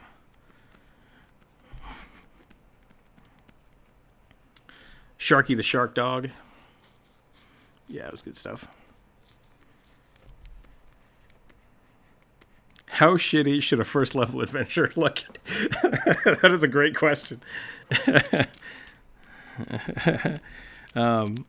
I generally, when I think about characters going out and starting an adventure, a lot of people. Yeah, a lot of them don't know what they're getting into. So what I usually do when I start a campaign is I think, okay, this person has decided to basically give up their whatever they were doing, whether they were like a cook or a shopkeeper, and something made them decide I'm going to be an adventurer, or they are a person that is a real like has everything they need going for them, and something thrusts them into adventure. So when I start people off in D&D like they've never played before or they aren't sure of what to do, I say, okay, pick a profession that your character was. Like maybe you were a sailor, maybe you were a baker or a butcher or something. And then I give them the choice of like, here are 3 items. Sometimes it's a battle axe. Sometimes it's like a waffle iron. And I'm like, this is the thing that is now defining you as a character. Like you've decided this is a really cool axe. I'm gonna go make my fortune a different way. So I don't think they necessarily have to be like destitute and look really crappy. Because I always assume that they're basically spending their fortune, whatever they had, to get good gear. And so they should look like new and unweathered, and their armor is clean, and they're like, I'm gonna go be an adventurer. Because if you start them off like already looking grizzled and war-torn, why aren't they level 3? Like, why are they starting at level 1? So I always think that's really funny when people are starting a level 1 character and they're like, I fought in a war for 30 years. And it's like, well, you must have been really bad at that war.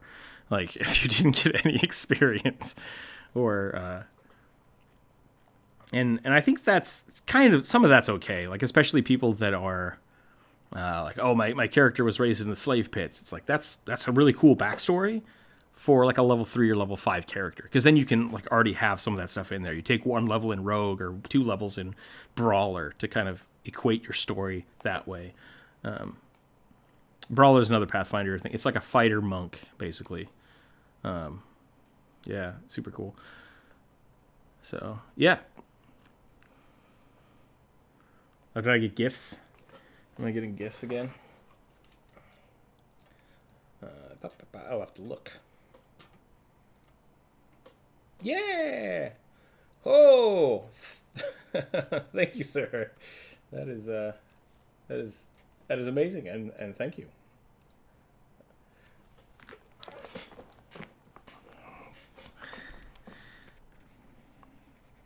Yeah.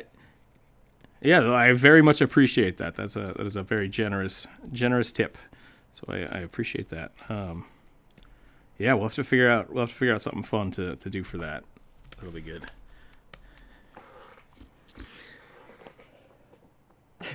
Bri, thank you very much. Oh no, we've gotten to a bidding war for our 2,400 subscribers. Congrats! Thank you very much. Thank you very much.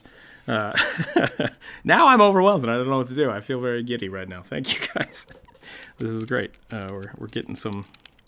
I feel embarrassed actually, which is kind of weird. I'm very, very. I don't know. It's weird to think about what I'm doing. I'm getting to do art for an actual job, which is really cool. It's something I've wanted to do for a long time. And so now that I have people supporting me through YouTube and Patreon and now through the chat, it's really cool. And thank you all. It's amazing to kind of be there drawing weird cat minotaurs.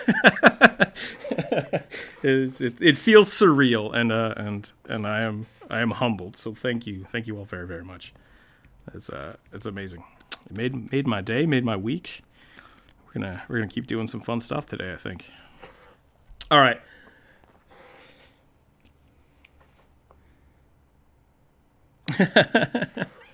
That's a fair point. That is always the word. We got to start doing the Rookzer0 fitness challenge and just have daily workout sessions. That's the next Patreon goal for me.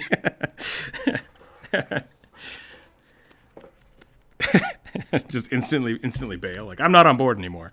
I didn't come here to do workouts. I came here to draw. It's a gym membership now, is what it is. So, is it really? There you go. Yeah. We'll have to make sure you get the full workout art extravaganza for it. Feel free to change your name in the Discord. I think that should have unlocked some new things for you. If it didn't, I will adjust that, and I think we can.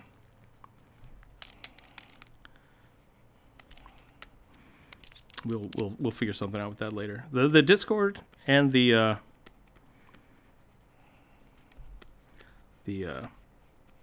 Patreon are definitely things that we can. I'm still working on, still adjusting. So, all part of the YouTube game that is pretty interesting for me. So, in most games, starting at level 3 or 5 is a good idea. Starting at level 1 is so difficult. Bidding war. Bryce said I said I started a bidding war on accident because you both tipped me at the same time, which was pretty amazing. Don't look and ask how much. This is bad. Don't do that. I've lost my train of thought.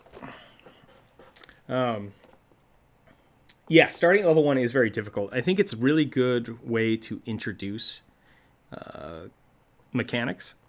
So I like to start people off at level 1 and like run them through.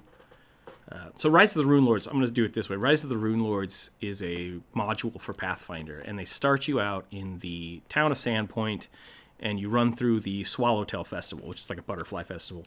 And so the first thing that people do is they're just thrown into a carnival. And it's like, oh, there's some games going on. Do you want to play games? And if they want to do that, then it's like, cool, we're going to roll D20s. And we're just going to go with what your stats are and what's on your skills.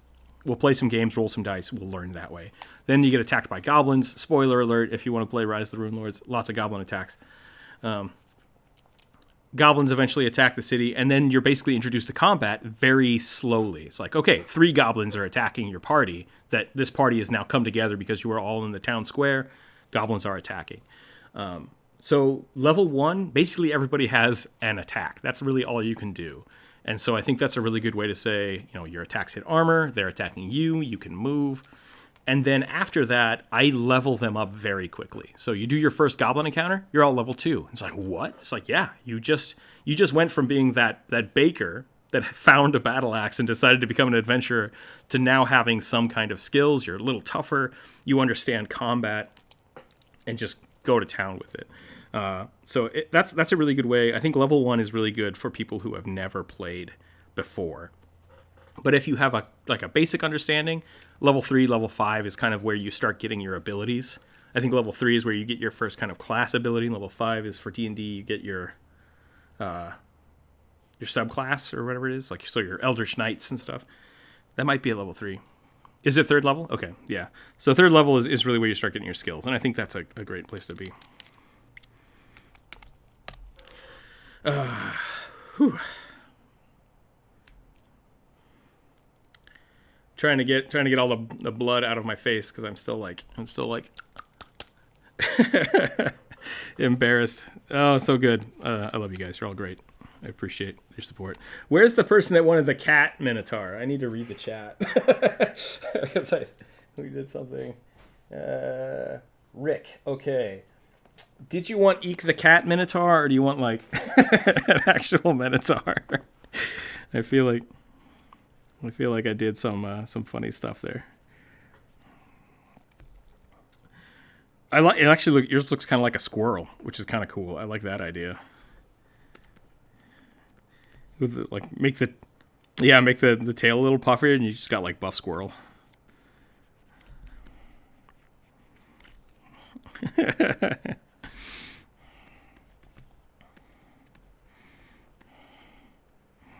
Boop.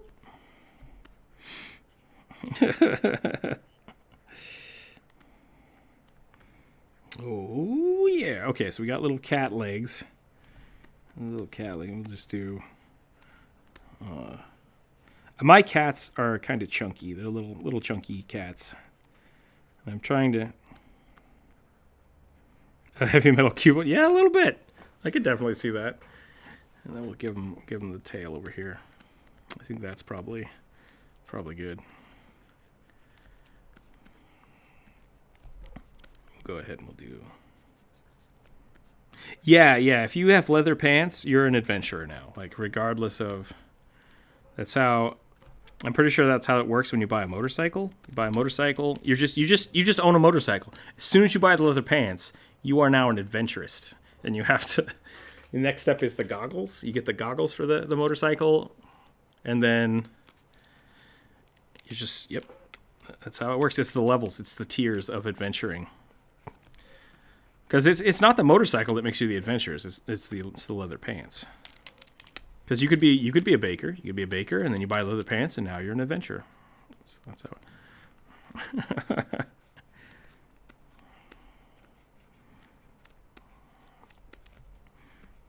It was a level 0 baker.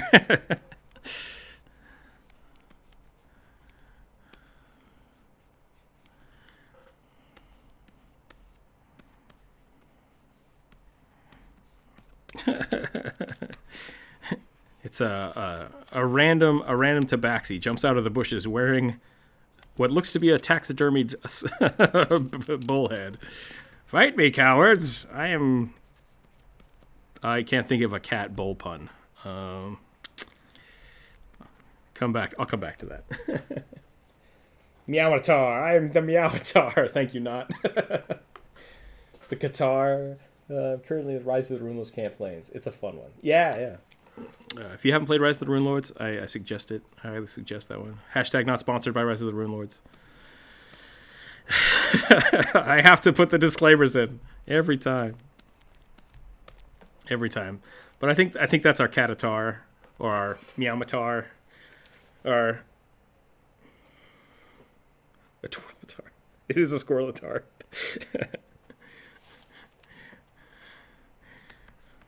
Hold on.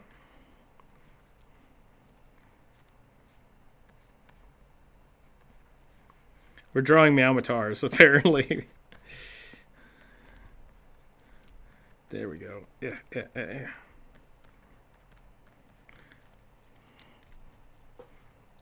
I'm going to I'm gonna add something to your drawing. I hope that's okay. It's here you go. Yeah. It's a nut hammer. There we go.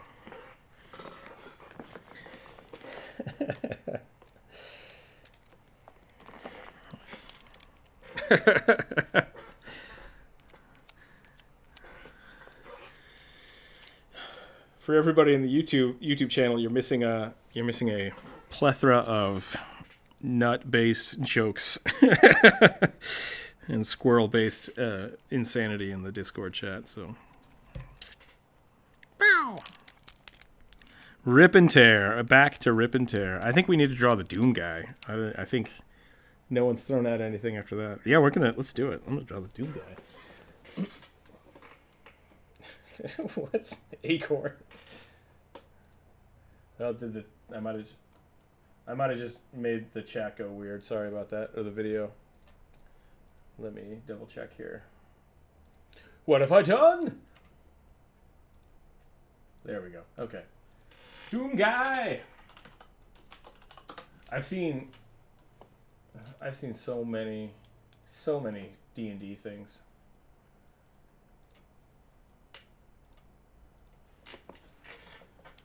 How could we turn the Doomslayer into a D&D character? Like, that's basically all my YouTube queue is right now. That's the only thing YouTube wants me to watch is like, hey, did you know the Doom Guy could be a D&D character? And I'm like, I assumed so.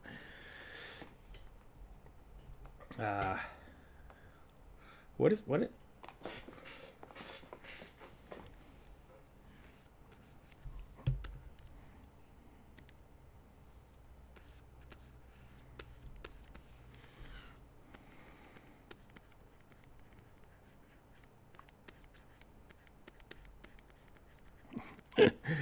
I don't know if Doom Guy is an NPC that you want to meet. That sounds like a terrifying situation.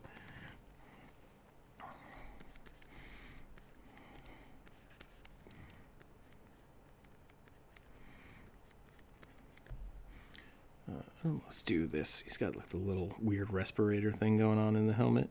I'll go like that. What if he's a goblin? Like, what if he's the Goblin Slayer? Ooh, that's a different thing. I'll do Goblin Week is back, baby. We're back to Goblin Week. Only now it's Doom Eternal. Goblin Slayer is weird, and I don't recommend it. Hashtag definitely not sponsored by them.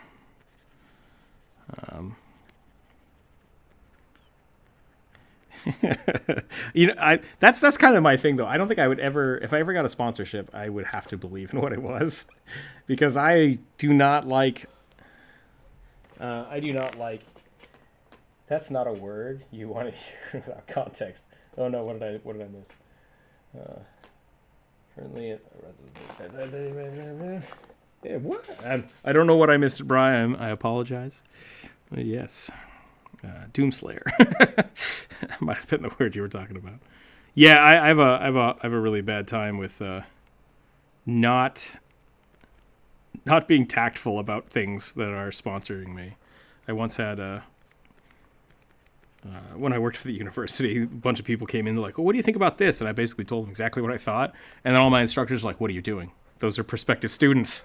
They're not going to come to our school now. I'm like, well, I'm not going to lie to them. I'm just going to straight up tell them how it is. So I definitely know. Yeah, exactly. So if you're going to sponsor me, have some good stuff. Have some good stuff at all.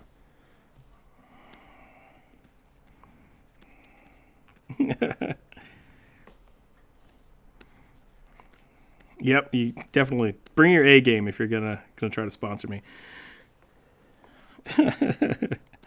or that, yeah.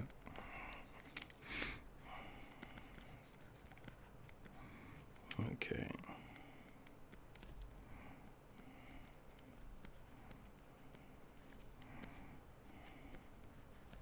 Doom and Overlord. Is that the video game where you play the villain? What is the...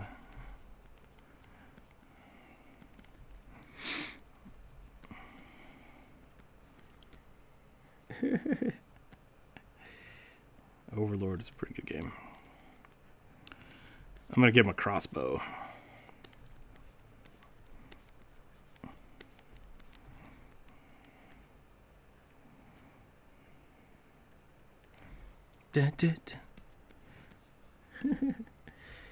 Mayo, welcome to the Discord.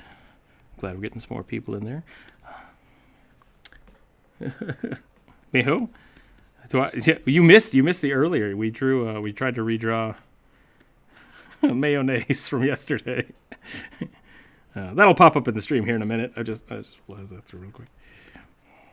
But we're Doomslayer goblins. It's a super crossbow. What if we... It's a cruise. Yeah. Someone told me I had to give him a super shotgun, but I think the super crossbow is the way to do it. We'll do 2 arrow. It needs 2 bolts. Yeah. Okay. I will be right back. BRB, yo. I gotta step away for a second. I'll be right back.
Okay, I am back. Money is my friend at the moment. Jeez. I don't know what we were talking about right now, but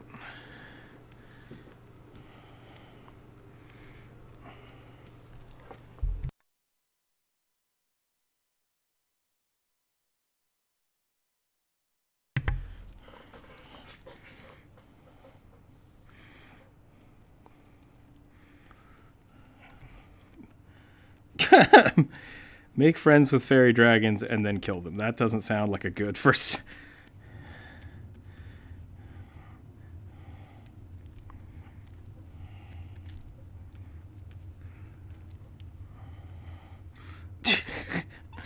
I don't think I'm going to step in here and just to reiterate this for the YouTube chat.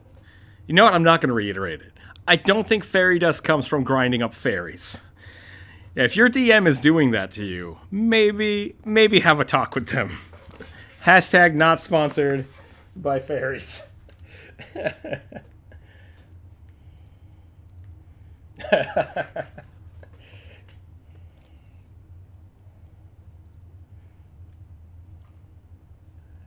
Oh no.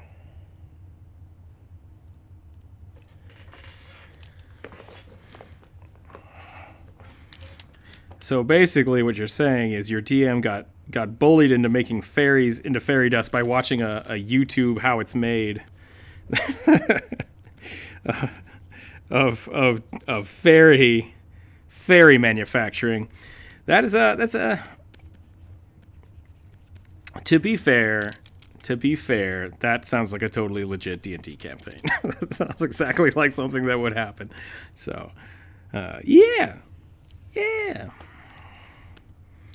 Oh, no, I still can't.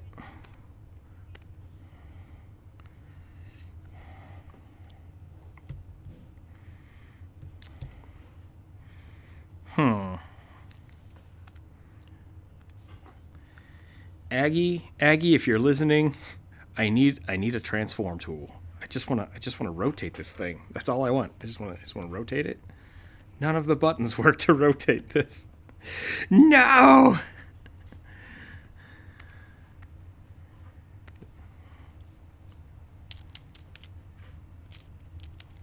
It's not too bad. There are definitely some things missing. I am using this with a stylus, which is functional, which is actually surprising. There's a lot of online resources I've used that won't let you use a stylus with their program. So I actually really appreciate the functionality that is here. But like not having a transform tool is that hurts me. It hurts me deep inside. Makes me sad. Okay, I gotta fix this. I gotta fix this super crossbow. I didn't for a long time, and then I did, and now I can't not. So, so if you're not used to using the transform tools, yeah, that's a fun way to spend an afternoon.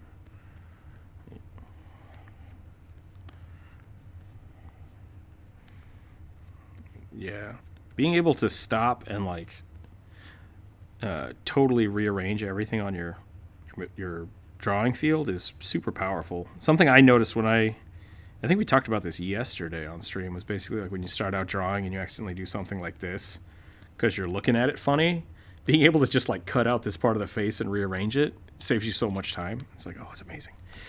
So hashtag use transform tool. Hashtag not sponsored by transform tools.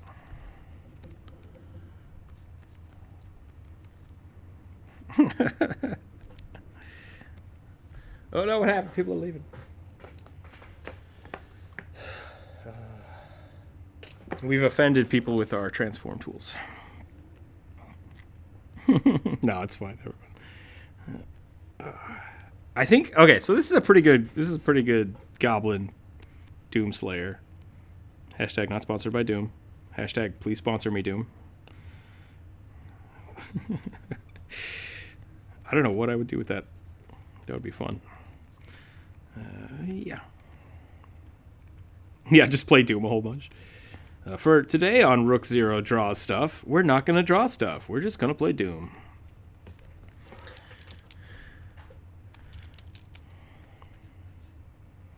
Yeah, going back to the Let's Plays. Those aren't bad. Those are fun. They're really fun to do, but they're not... They take so much time. It's surprising how much time it takes to make those. It's a hard life.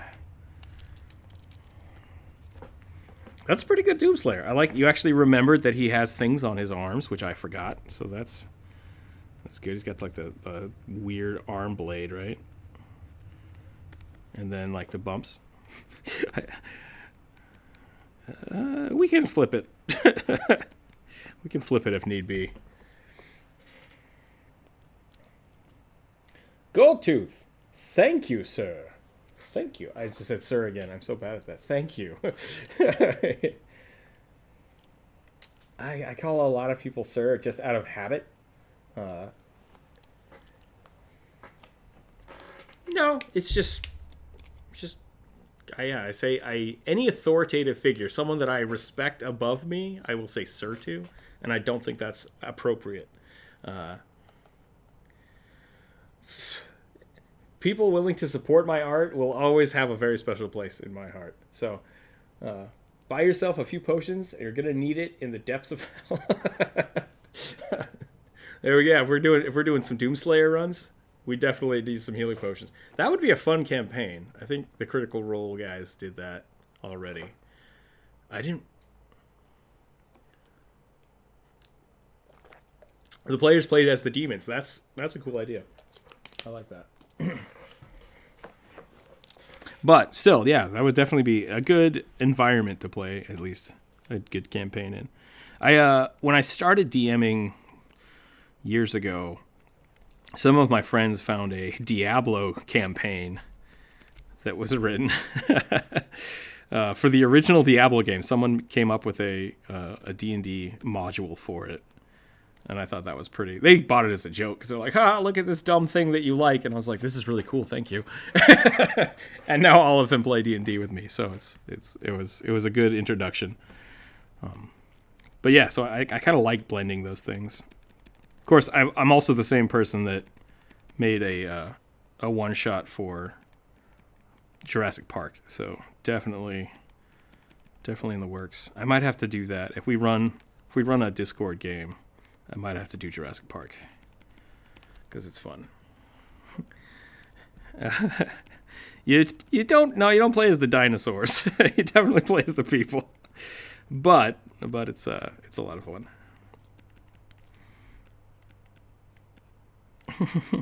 Clever girl. Every time you say clever girl, your character gains 10 hit points. So it's just clever girl, clever girl.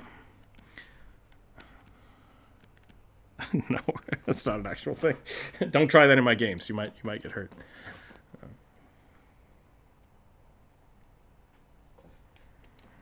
Yeah, I do say a lot of stuff. Most of the things I say are pretty on par of the course. But every now and again, it's hard to understand where my jokes lie, so I will be very careful about what I say in the future.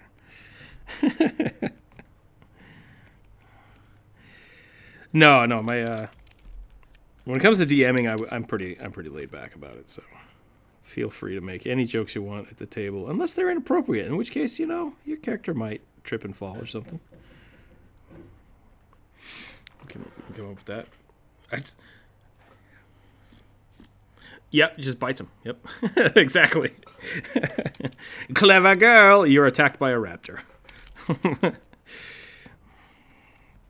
You're instantly attacked. What is this? Is this like a chain blade, right? Like straight up out of... it's an extendo blade. Okay. See, here I thought it was the extendo sword from Pacific Rim. But I guess if it's an extendo blade, that's different. We'll do that. We'll just truncate it because I don't need to draw all of it. I'm also thinking of the chainsaw guns from Gears of War. Also great stuff. Okay, we did it. We drew to the goblin. What is going on right now? What are we doing? Oh boy. I think we'll save that there.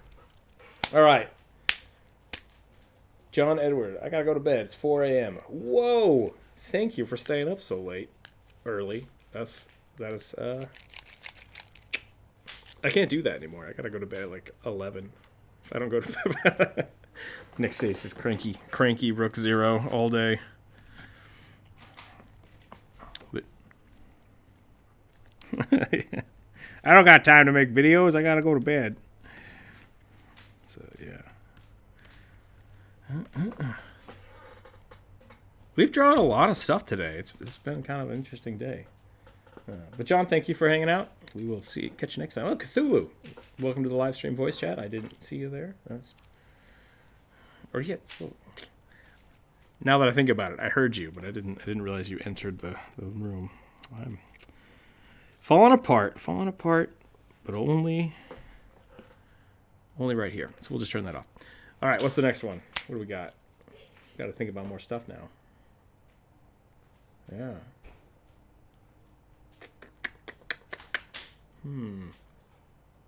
Someone said baby kobolds earlier. Sounds like it. Now I'm thinking about Jurassic Park. Like, are kobolds born out of eggs?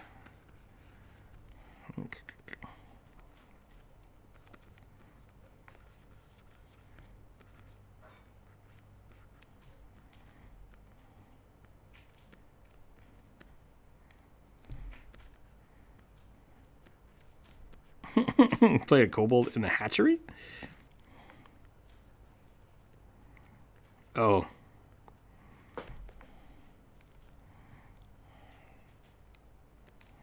That is weird. If a kobold is your longest surviving character, I think something might be wrong.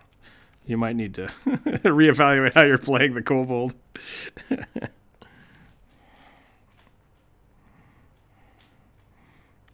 11 days!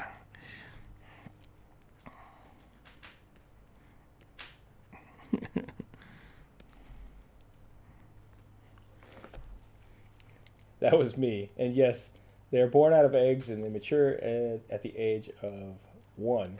And they can live up to 130 years. They can live up to 130 years? I thought kobolds had like a 4-month lifespan.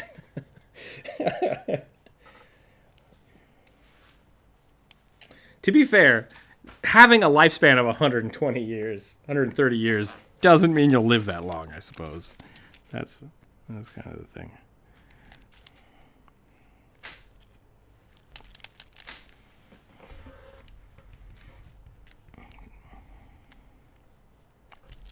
Kobolds are pretty good.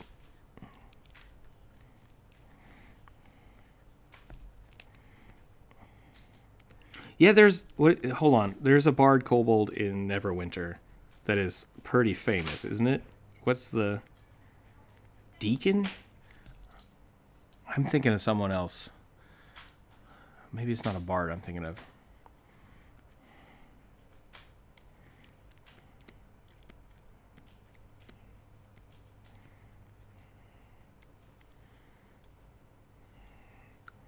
Okay, Red Dragon Disciple sounds more like what I'm thinking of.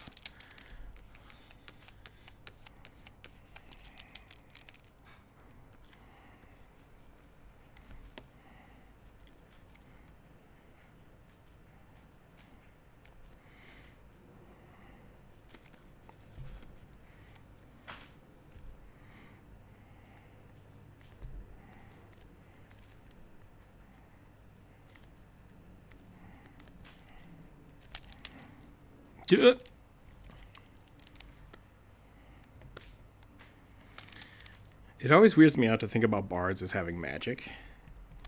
I mean, it totally makes sense and is canonical. But whenever I think of bards, it's like it's not really magic. It's just like really good persuasion.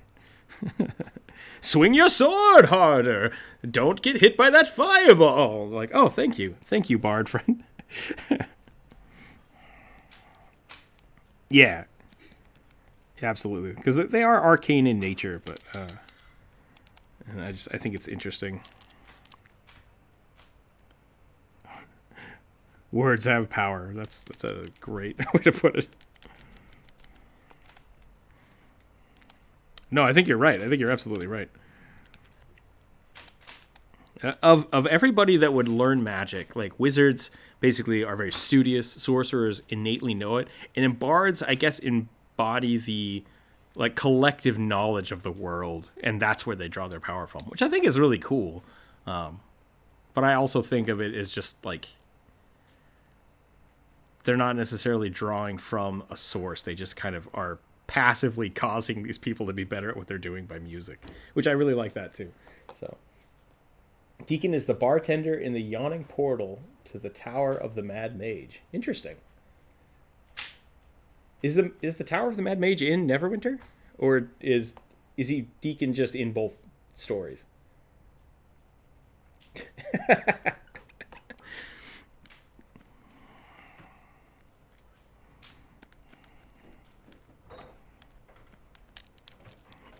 Let me look. I'm not looking at yours. Let me check it out.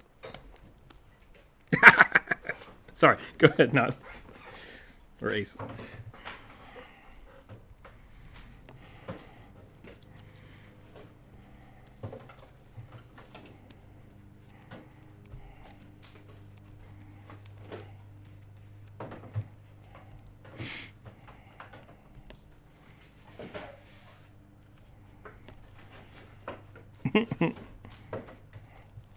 Wait, the street is called Deet Street, or it's called Kobold Street?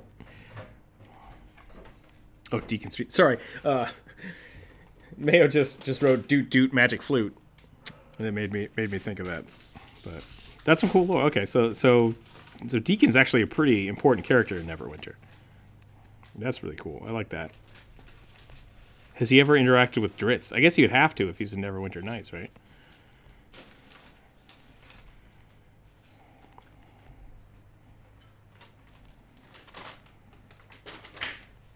Deacon! It's like a Hadouken, but kobold. Kobolds Hadoukens. Why did I give him lips?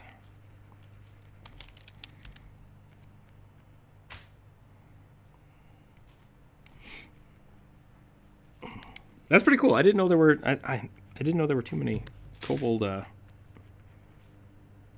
like actual known named characters. I think that's really good. I'm excited to know about that. So Deacon's just OP, is what I'm hearing.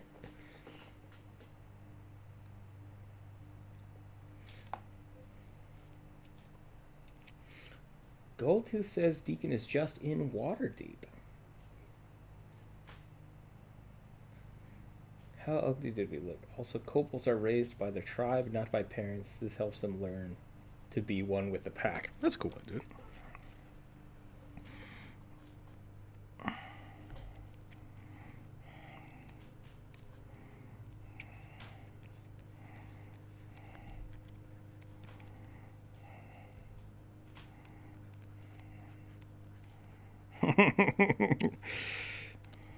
I forgot how to cast spells.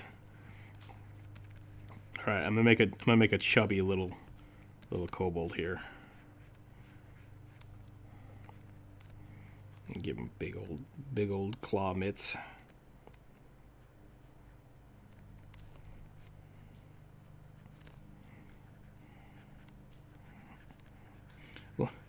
What's wrong with my kobold?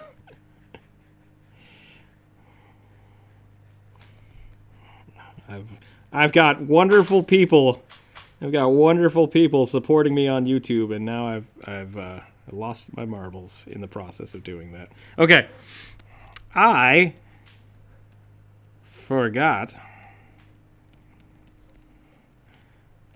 where I put the bear trap.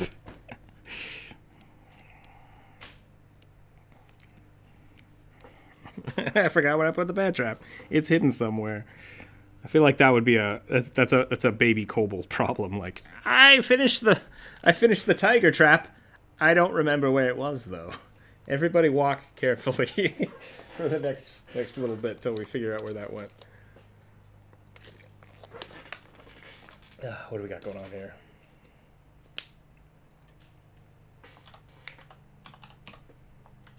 Yeah, I think if you haven't played a kobold in D&D, you definitely should. Even if it's just temporarily, through either like a one shot or if you're DMing a game, you should always throw at least one kobold somewhere, whether or not it's.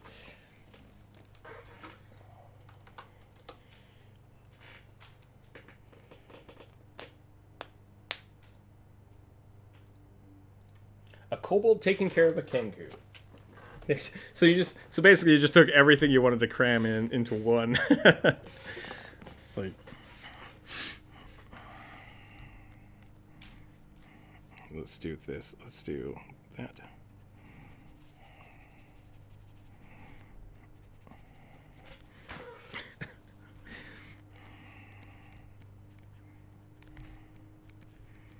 Oh boy. Oh boy.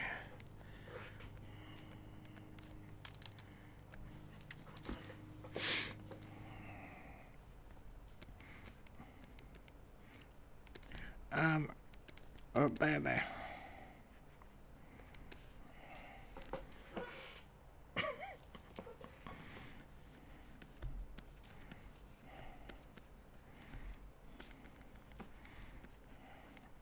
Nice. That's a pretty good story. I like that idea that just like slowly collect the kind of monster races, the classic monster races, as friendly across the D&D campaign.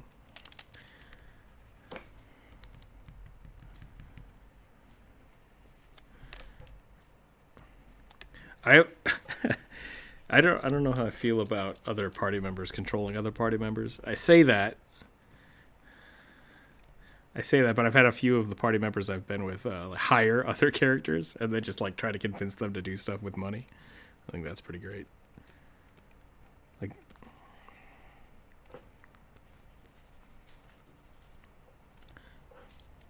Happy Easter. when is Easter? Did I miss Easter? I have not been paying attention. Is it next month? Next week?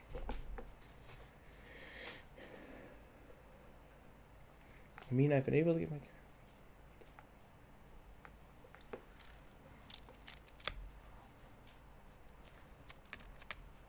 Technically spring break. All right. Nice. Let's see what Goldtooth says. I've been able to get my character Goldtooth to level 20, and he survived and has a life with a dragon. That's a pretty, like, that's top shelf kobold living right there. Like, if you had to make a chart of like things to do while kobold, I think you're hitting all the marks. I think that's a great way to living his best life. Goldtooth's definitely living his best life. Other kobolds are just like, day 1, don't die. Day 2, whose list is this? We don't know where the. Well, they're not dumb. They just get squished. Very few other races have -4 to Constitution. And if you don't roll your stats, that's real low. It's a really low Constitution. Yeah, 5th edition likes to not do negatives, which I totally get. I totally get that. They have a few, yeah, but there's not too many. Whereas with Pathfinder, most of the time it's +2 to something, and then if you want another additional plus to any other stat, you have to give a negative. So there's kind of that trade-off. Yeah, and so a lot of races like the kobolds have really high dex and no Constitution at all.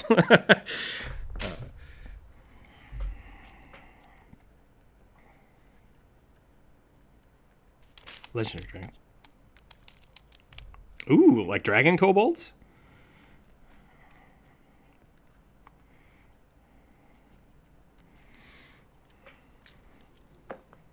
Yeah.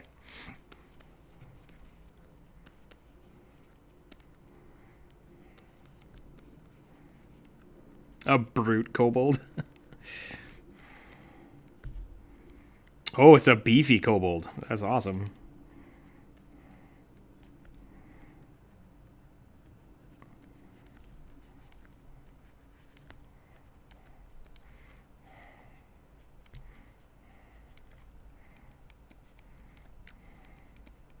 This is my fluffy kobold. Negatives in charisma? Okay, that makes sense.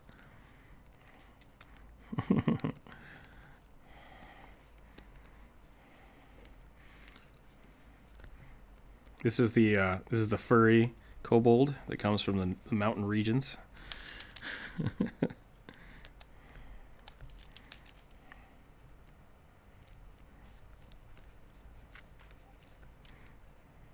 I don't know what I'm drawing anymore. I've completely gone off the rails.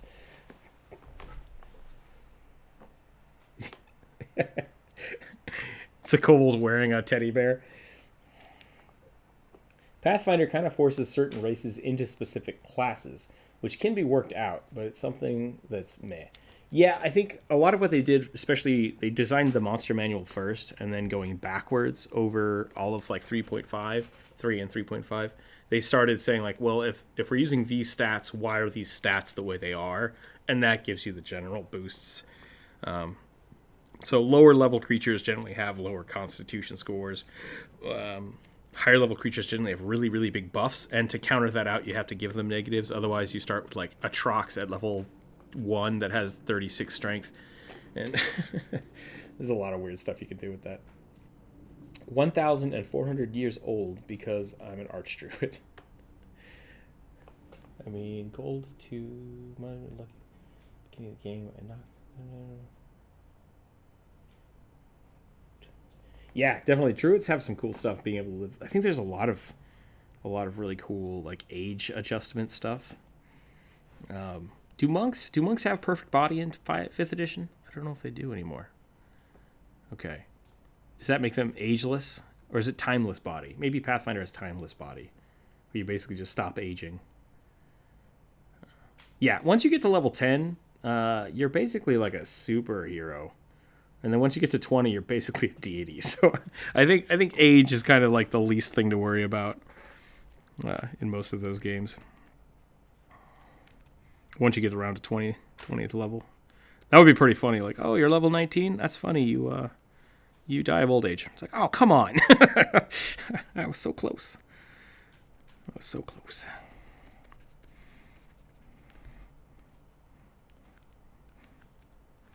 This little fuzzy guy should be a lich. Is that what we're thinking? Okay, we can do that.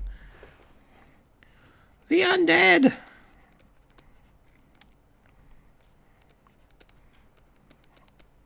I'm that.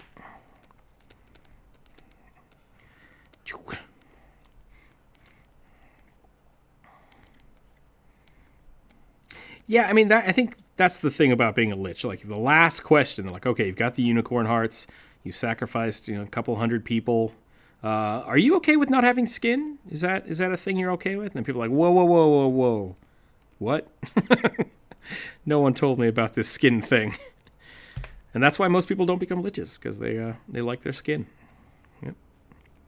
It is a fact. It's in all the books. Go get a copy of Neverwinter Nights. Just flip it over. It says right there on the back, if you don't want to become a lich, or if you like having skin, you can't become a lich. It's just a rule. It's just a rule there. That was absolutely 100% a lie. Excuse me, sir, but I am a mountain kobold. We don't look like that. We got thicker scales. There he go. He's got one scale. What if baby mountain kobolds like start off as fluffy and then they slowly go bald over time, like a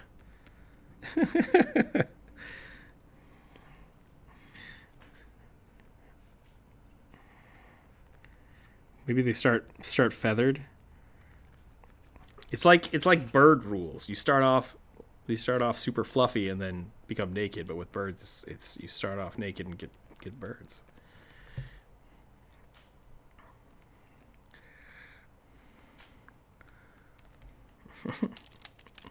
I don't know what this is, but I like it.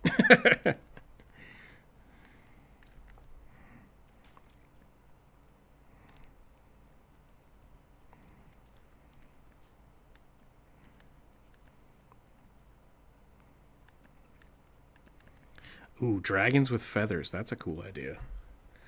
One scale. He needs one scale. Right here. He's got like a scale belly button. There we go. Boop.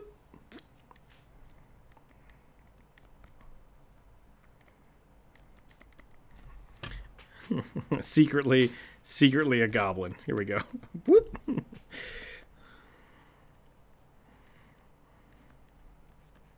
Yeah, I think the kobold vendor is the thumbnail for this video. To be totally honest, I think that's the thumbnail I gave it. Was the goblin wearing kobolds. Boop. That's pretty cute. That's pretty dang cute. Pretty dang cute. We asked earlier if you ever are like always hating your artwork. I'm pretty happy with this kobold with ears. Maybe this is a kobold wearing a goblin. Maybe that's why it's. Ooh, that's a really weird thought. The goblin wearing the kobold is fine, but the kobold wearing the goblin is wrong. Wrong and inappropriate. Racist to goblins.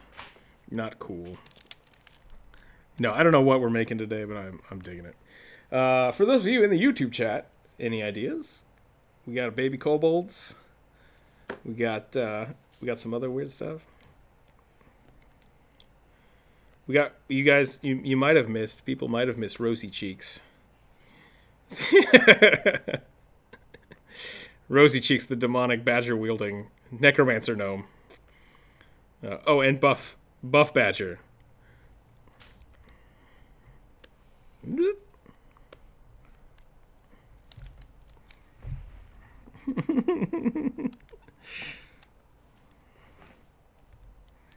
Oh boy.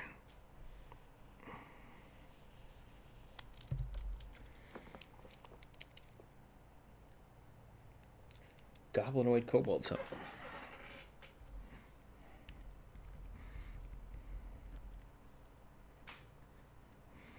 Oh, you don't need gnomes in Sim 4.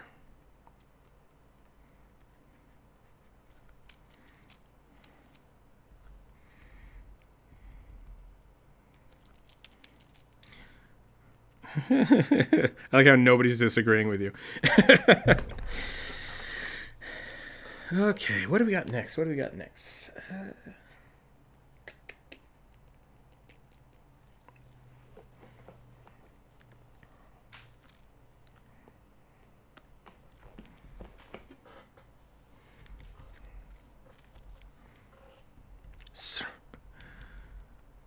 So you're suggesting that they should be like the angels, the weeping angels from Doctor Who. So gnomes as weeping angels. Everybody should add that to their their campaign. That could be pretty fun. Shoot, I just had an idea and it just flew out of my head. Think. Oh, I was gonna draw a bear. Mm-hmm. Could start with a bear monk. What just happened to my pen? Nope. This one. What happened here? My pen decided to explode. This one. Oh, I switched to pencil somehow. That was real weird. Okay, so bears. Bears are... maybe we'll do this. There's two different ways to draw bears, because there's different types of bears. That's kind of the whole shebang. You can draw like chubby bears, or like meh. They have like the boxy nose.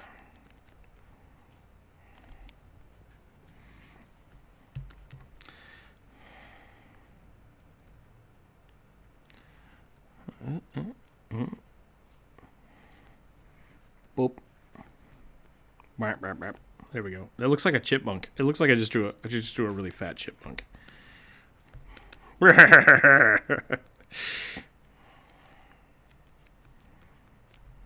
It's a tiny bear. Draw a baby orc.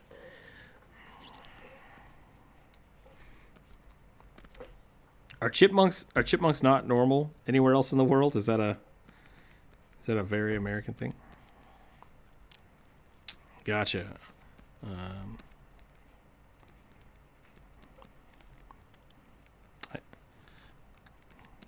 It's a rock chuck. Groundhog. It does look a little bit like a beaver.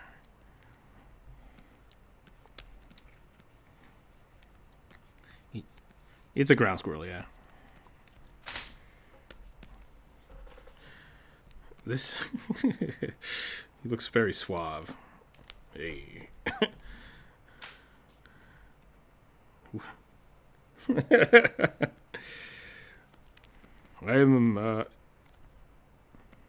I'm here to buy all of your wares. Hello, Khajiit. Sell me your wares. Chipmunk has coin. Please. I don't know what we're doing anymore. I've completely lost my mind. Baby orc. Someone said baby orc. It was Brian. Brian said baby orc. I'm gonna head out. Take care. Thank you, Mayo, for hanging out. We'll see you next time. I feel like a song is about to happen. Oh no. Let's not do that.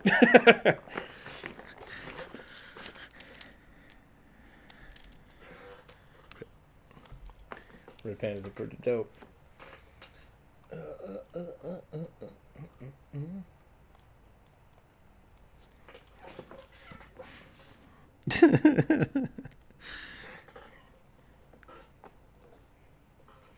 Baby orc.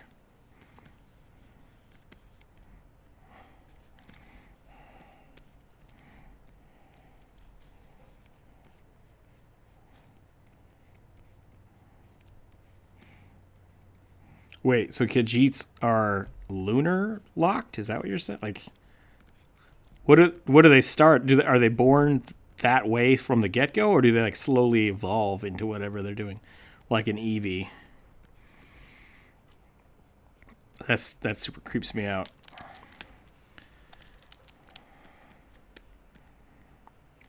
Oh, weird.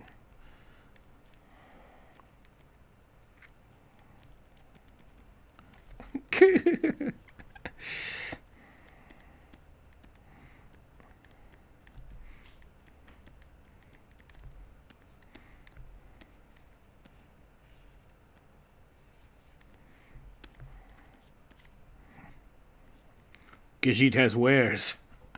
It's like, you're just a cat. Nope. No, I'm a Khajiit. I have many wares. Please sell me your skooma. It's like, you're just a cat that wants my skooma. It's like, give it to me.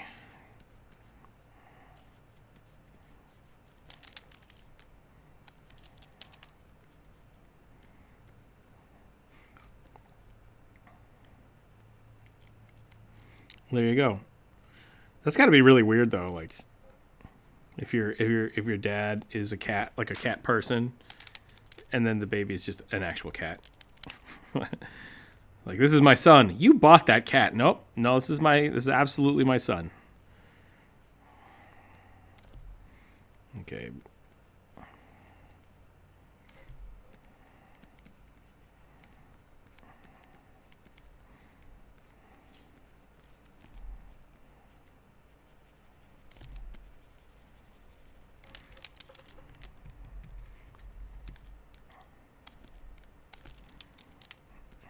Wait.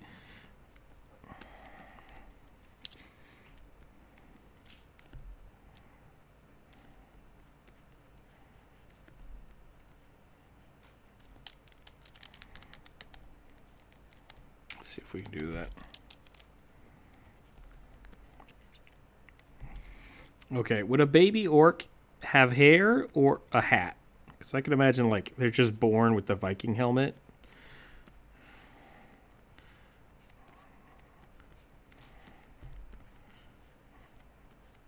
Yeah, I Zug Zug? Yeah, we're drawing orc corgis, apparently. Wait, what chat are you reading? I feel like I'm missing some of these. Am I, like, not scrolled down? What's going on here? Yeah, okay, there we go. I see it now. I wasn't scrolled down all the way. There we go. I got baby orcs, but yeah, corgis. It could be a corgi. We can draw corgi orcs. Just. Oh, they're talking about your. My hand was covering that up. Remember? This is. I'm gonna go ahead and trace my hand with my other hand. That's what I can't see. Just hiding it from me. Okay.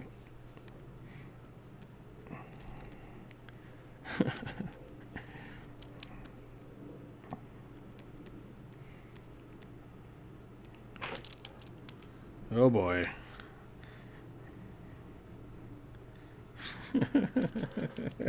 Damn it. Nice.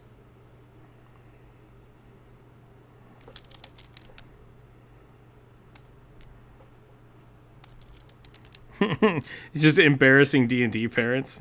This is why everybody's D&D parents are dead, so they can't tell them embarrassing stories.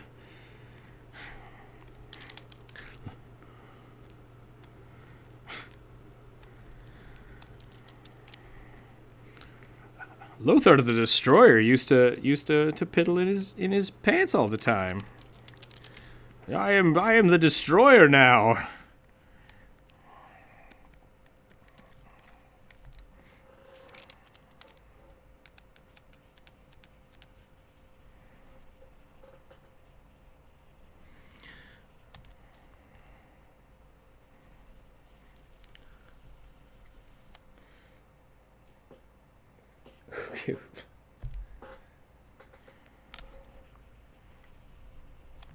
I just, son, I'm gonna ground you for murdering that whole village of people. Ah, Dad. Do you think baby orcs are born super buff? Just like, you just give them little baby legs though, like this.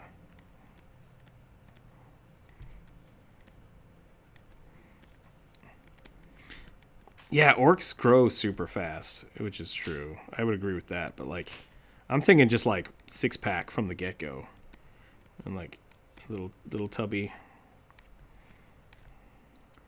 little fat. Maybe make him just a little plump, little tub, little orc tub, little feet. There we go. Boop. I keep forgetting there's a delay, so you're gonna have to wait. You're gonna have to wait to see the chubby orc.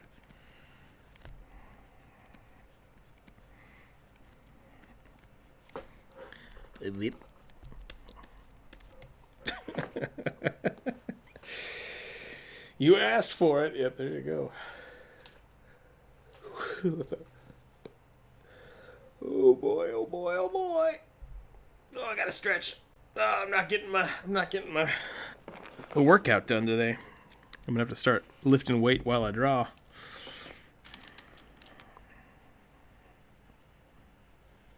I think it is Baby Shark in the chat, but I can't talk about that because I'll get demonetized again. Definitely not sponsored.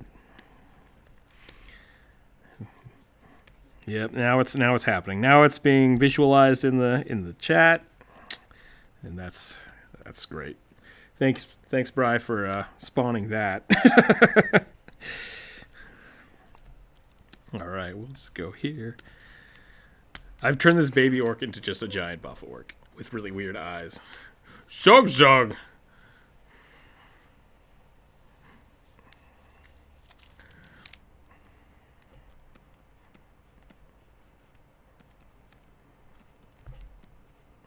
That's why he has 5 charisma, because he's you still have a babyface orc. I want to destroy everybody.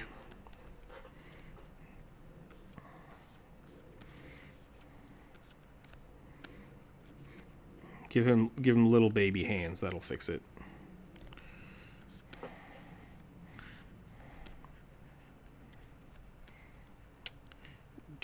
Little tiny baby feet. There we go. You know, I've never played a full-blooded orc.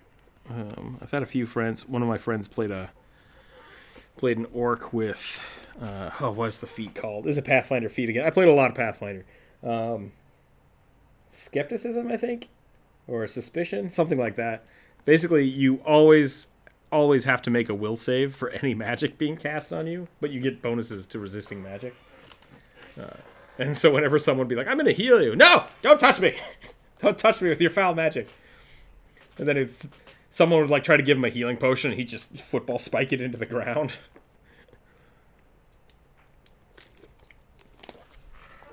Pretty good.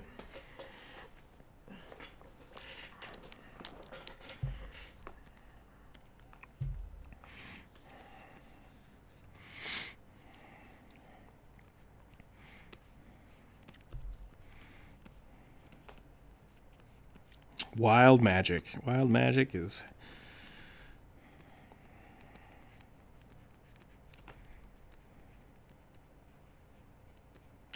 What on earth is a D10,000 Sable?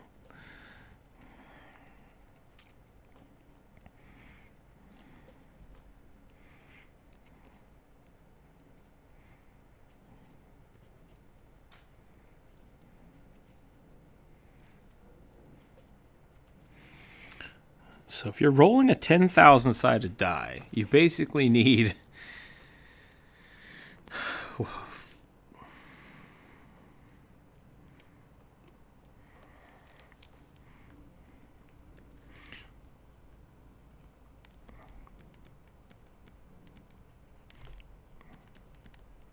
That sounds pretty good.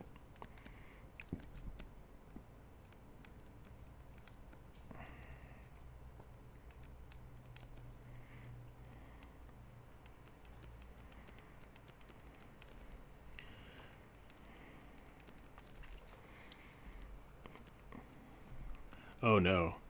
That's terrible. If you're a wizard and all of a sudden you can no longer read. Oh god.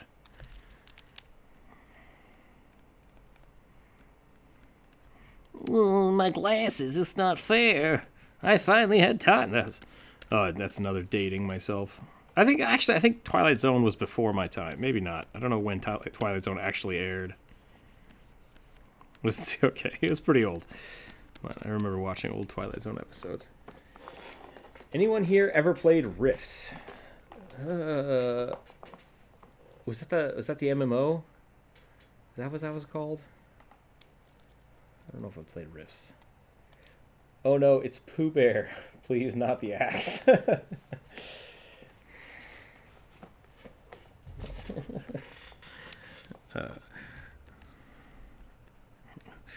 Ooh, yeah. There we go. I'm gonna have to think about how I'm gonna do this bear.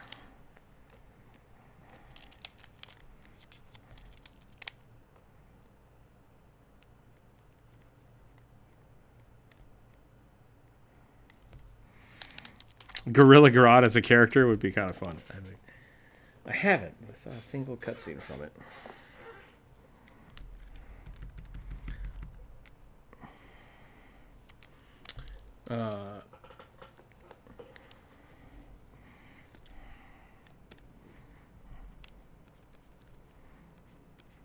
I don't know what it is about bears, but I feel like they always have to have a hat. Bear. Maybe that's it. Maybe Yogi the Bear broke me.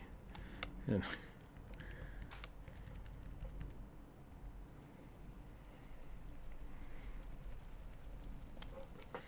Let me see what we got going on here. Oh, what? I'm gonna reset the. Is everyone seeing this weird artifacting? Is that what's going on?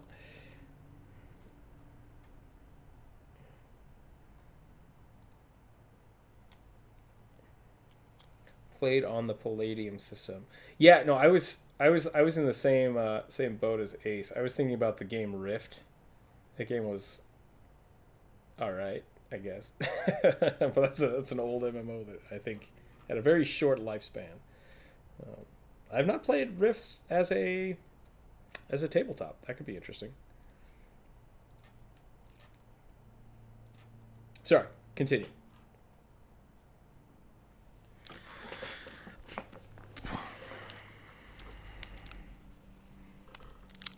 Axolotl characters could be a lot of fun. I breathe through my neck.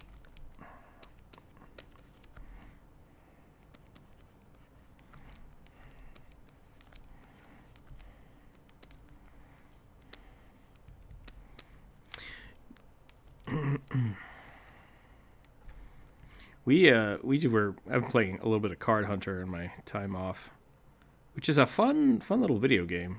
I don't know if it's free to play or if it's just cheap, but it's basically D&D and a card game mixed together. So once again, not sponsored, but definitely something to check out. Card Hunter. It's up to 3 players, I think, which is really fun. But we just got to a point where they're adding chaos magic into it, and they're basically like, hey, you've been leveling up your character for 20 levels. What if you don't get to play your character anymore and we don't warn you about it? And it's like, this isn't fun. I want to play the character that I've been building. So I have a love-hate relationship with the chaos magic system or the wild magic system, because it really feels like you don't get to really play the character you've been building. But I totally get the allure of like, oh, this could be anything. Like, that's kind of fun. So love-hate relationship with the wild magic.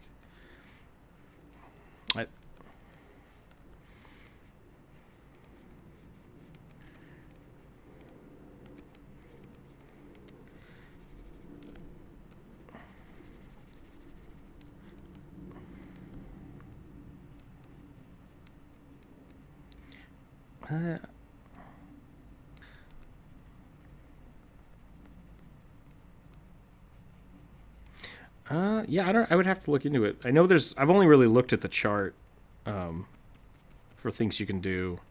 I've only ever played once with it, and I basically just let the person like tell me what happens if something goes off, and it never came up when we actually played it. So I was like, okay, that's fine. I don't want to screw up the whole. I don't know what I did to this axolotl thing. I'm sure Jump Rope's gonna yell at me. Ha! I've got a goblin stuck in my gills. That's what's going on. It's just goblins all over my artwork. I don't know what happened. Potato goblins, lizard goblins, bear goblins. That's a pretty terrifying bear.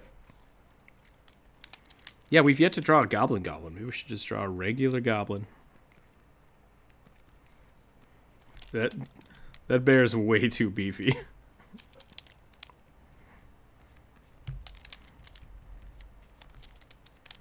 I'm gonna...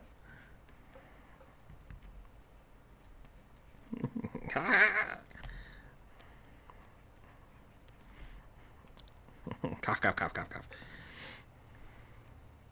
You ever like sneeze or cough, and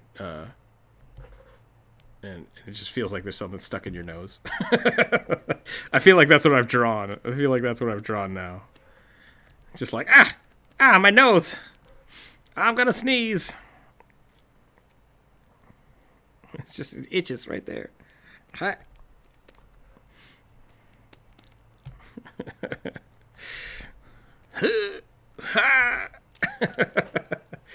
I don't know what's happening anymore. Everything's just gone so far off the rails. I do like this bear though. I think I'm gonna keep working on this. Except I think so. I have a commission. I think tomorrow's gonna be a commission day.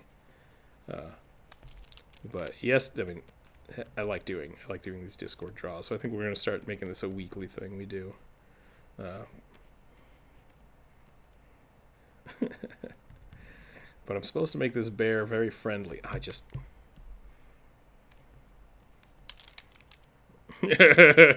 Hey kids, don't do drugs. So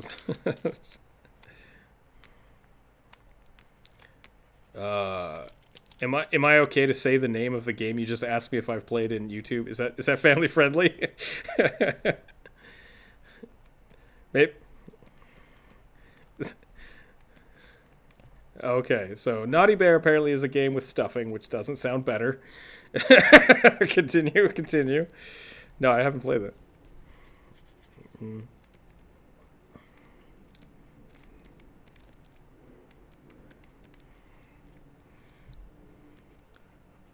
want to make this.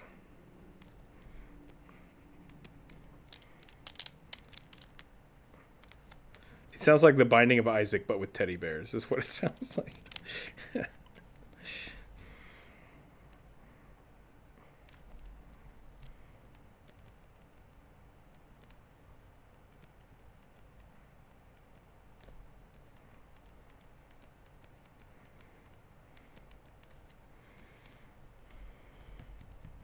That sounds terrible. Like, everything you're saying sounds terrible. Oh no. Okay. Once again, not sponsored by Naughty Bear. Maybe don't play it.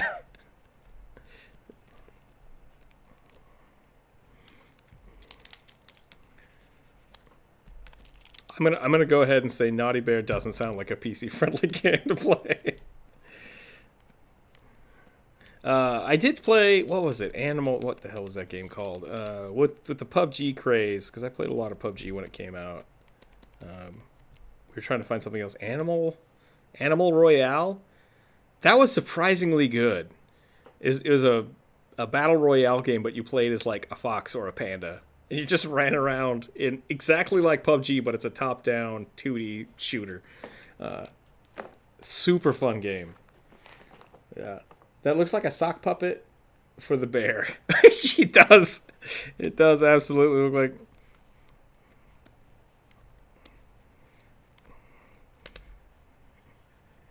He's got like camo paint on, so people don't realize that he's there.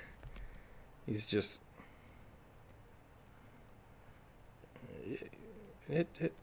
Yeah, Sir Bear. It's a great story. Is that bear have a sock puppet? No, pay attention to me. It is I. We need to give this like little tiny spring arms now. It's holding like a... There we go. Give him a little top hat. It is I, Sir Oxalotl. Pay no attention to my manservant, who is actually a bear. I believe your manservant's hands, never mind. You know what? We're not going to talk about that. I'll just give him little feet. I was about to say we have Toothless, a monk bear, and another bear. Toothless, a bear monk, and another bear. You have two bears in your game? The bear talk through the sock puppet.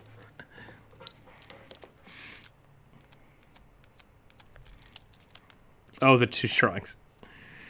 I've had a couple people try to play Kenku, and they're like, "Okay, I'm gonna make my bluff so high that people think I'm talking," and I'm like, "That's not how that works." But I like the attempt. Like, that's definitely try that kind of stuff.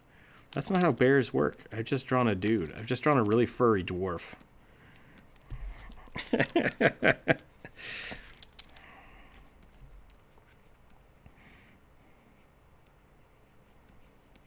A bear with a beard. That sounds like something we need to draw. All right, new flair. The question was posed. What would a bear look like with a beard? Well, let's just... I'm going to go for the classic polar bear here. Let's give him the big nose.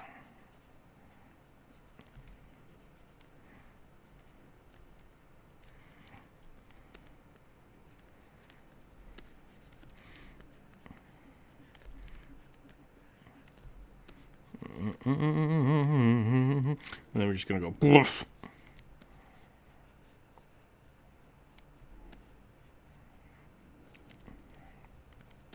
Yeah, I don't know. I don't know if there's a bear with a beard in classic cinema. But I'm sure a Google search... Actually, don't type that into Google. Whatever you do, do not type in bear with a beard into Google. I don't know if that's what people want to find. Hashtag don't Google this.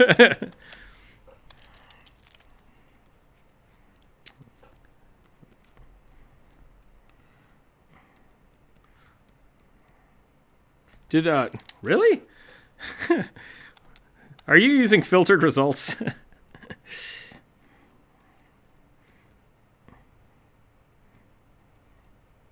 Maybe my internet is just fine-tuned to give me only the weirdest crap I type in. I don't know if anybody's ever... I don't know if people use Bing anywhere in the world.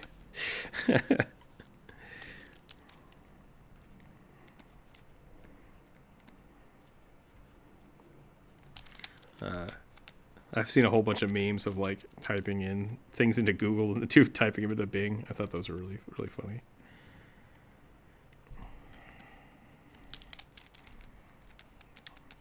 Yeah, exactly. Do we give him a mustache? Should we? Yeah, I think he needs a bear stash. Really, I should have just drawn like. This actually looks pretty cool. Scruffy from Futurama. Gotta give him a monocle. Barcy, could you pass the honey? Admiral Orson T. Barrington. My favorite thing about playing Orson Barrington was that I didn't really try to disguise him initially. I just played him as a bear. And so I would like walk into shops and people were like, why is there a bear here? And he would just be like, meh, and like point at stuff. Like, I want that. And they're like, get out of here, bear. And he's like, meh, meh. And my DM made me do that kind of mimery for a while. And then later I found a spell that let me transform. And for some reason, I kept transforming into like a sea pirate captain. Like, that was my go-to disguise, which that got me into more trouble. Like, I don't know why I didn't just stay the bear. Pretty much, like, he was a pretty portly captain. We'll give him like a suit that's a little too tight. His little bear haunches are hanging out. Good show. I just saw the pointy wizard hat. Touche. Most annoying character idea. The bear talks through the sock puppet. Exactly. Sorry, I'm looking at Looking at the chat, I was about to say that we have two skipped every day. Skip shave day. You can say he skipped shave day for his whole life. Is shave day a thing? Is that a thing people do? Do people just have like a day that they shave? Yeah, like since we did the whole everybody stay home, it's like, well, I guess I don't have to shave anymore. It's just not worry about that.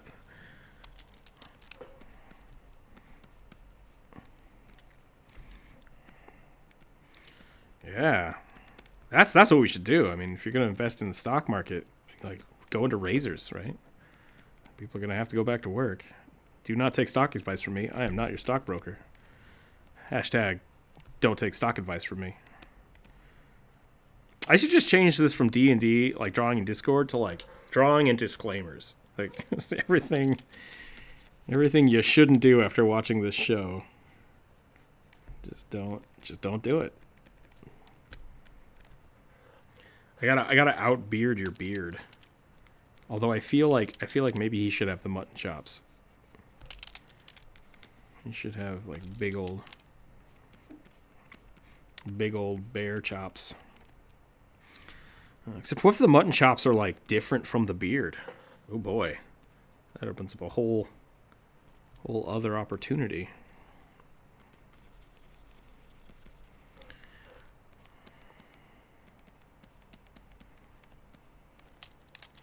Maybe it should be like this.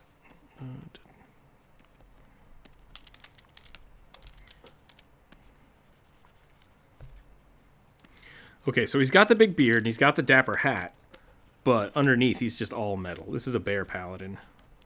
This is what we've got.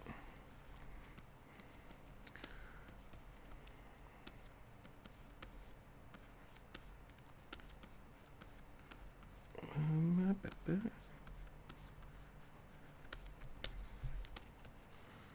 we go. Did you guys ever watch Full Metal Alchemist? Trying to remember what Armstrong looks like. He's got that like big dapper mustache and like no eyes. He's just like, and then he's just super buff. Like, ah. Yep, he's like 100% mustache and like little ears, little nose. Yep, that's it. Perfect. I better erase this, otherwise I'm gonna get a copyright suit because I drew that so perfectly. It's identical.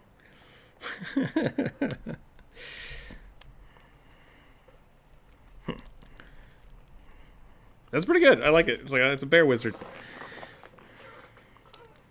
Maybe I should give him like, you know what we could do instead of the monocle?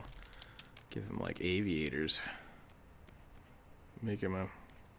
That's another thing. I might have to.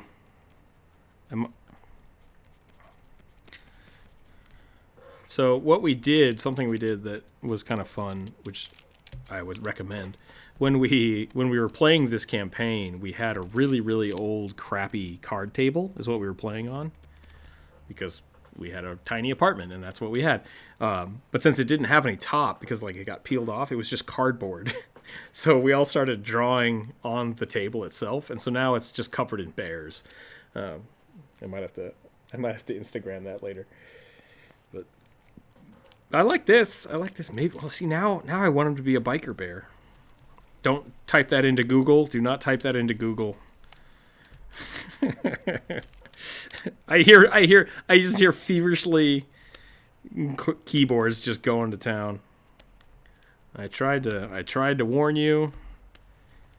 Definitely don't type that into Google.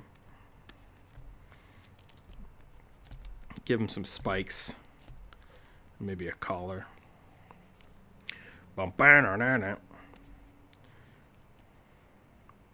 think your government might be censoring your internet if you're just getting cute fluffy bears.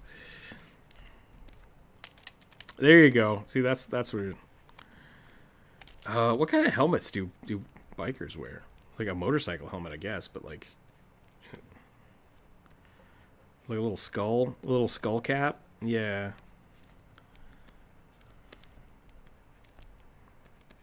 Oh, yeah, the little spike mohawks on the helmet. There we go.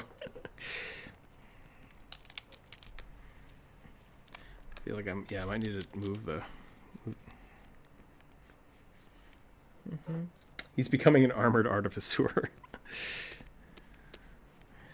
We'll put the ear down here. Well, this is it. So I have a commission tomorrow, and this is 100% not what it is. We started with a bear, and we've gone in a completely wrong direction. So...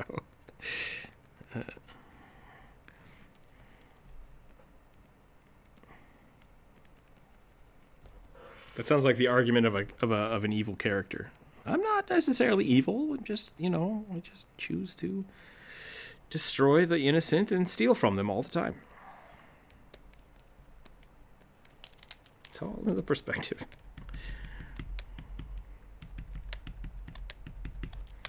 Only the weak and tricked call me evil. Okay, well, we've officially reached a point where my pen is not responding correctly now. I think we've maxed out the software. What time is it? 2:13. We've been streaming for a while. This has been a long one. It's been a lot of fun. Thoughts. I feel. You know what else? You know what he's missing? He's missing a ponytail. Yeah, there we go. A man bun. I don't know. Like I was very opposed. I was very opposed to the man bun, but now that I haven't cut my hair in like a year, my mohawk has slowly become a man bun. Yeah, I had a mohawk for a long time. Yep. It's in the art. It's in the art. It's in the thing. Watch my videos. Like, comment, and subscribe on the videos, and check out my sweet mohawk.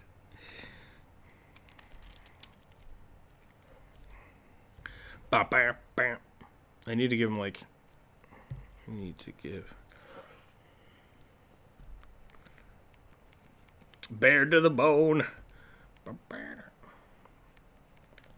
Bears. Bears.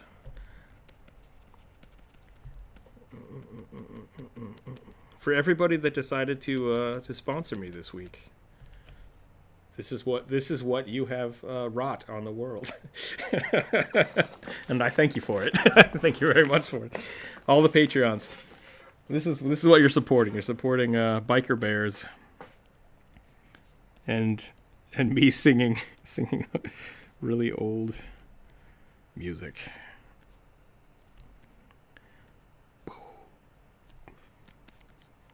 I think it's on the classical stations now.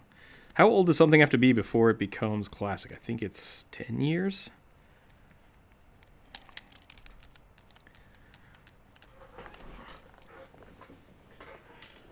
No, that is you're thinking of. Oh no. Cult, yeah. Cult classic. Yeah. We've made another cult. Great. When does music become classical? Not sponsored by bikers. The term classical music includes Western art music, medieval music, classical era, period music, 1700s. That's not what I wanted. Okay.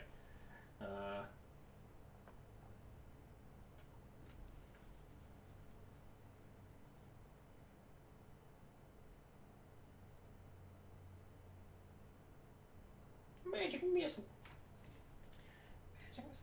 Thank you, Brian. You are. I don't know how to thank you anymore. I super appreciate it. Definitely not sponsored by bikers. I went to a forum post asking when does modern music become classic, and the first post says, "Please keep the cursing down to a minimum."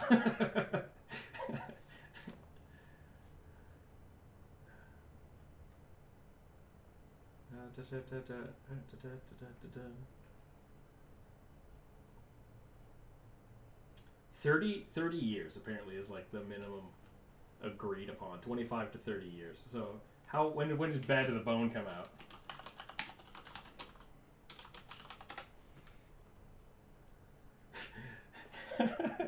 Thank you, YouTube, for telling me the lyrics are Bad to the Bone, bad. Just in case. 2008? 82. There we go. So yeah, absolutely. Absolutely classical music.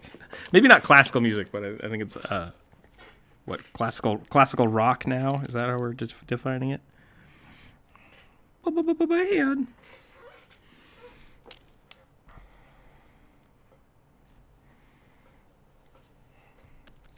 Bad. Yeah, the new Star Trek series. Super good. I think Picard is based in that universe, right? The new Picard series. I'm excited for that. Biker Bear.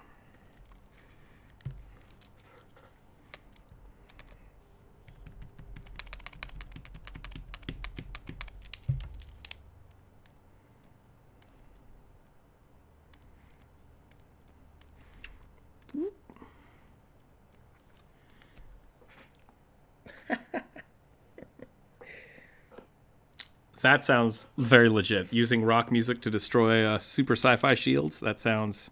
Oh, that was the new Enterprise, wasn't it?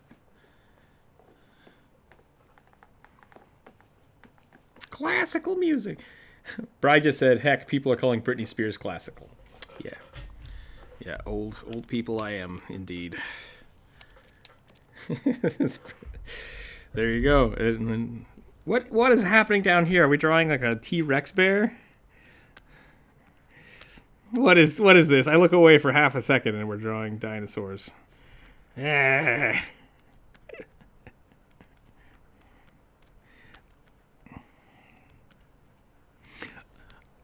Okay, so I think what you saw was Sue the T-Rex.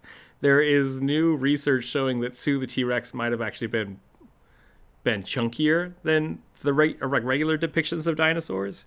And so then people started speculating and drawing Sue the T-Rex as like a chicken, like a fat chicken. And it's super cool.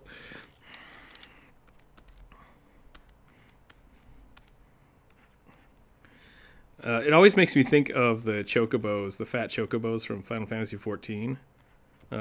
Not sponsored by Final Fantasy XIV, but if you do want to Google that because that is really funny. The fat chocobos.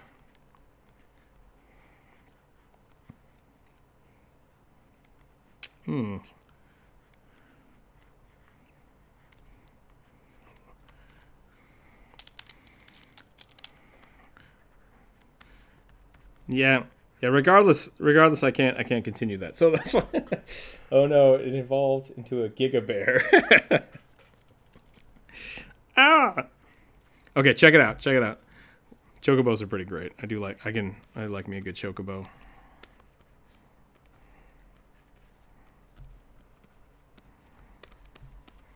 Chocobos are basically just like giant derp chickens. Boop. Yeah, a little bit.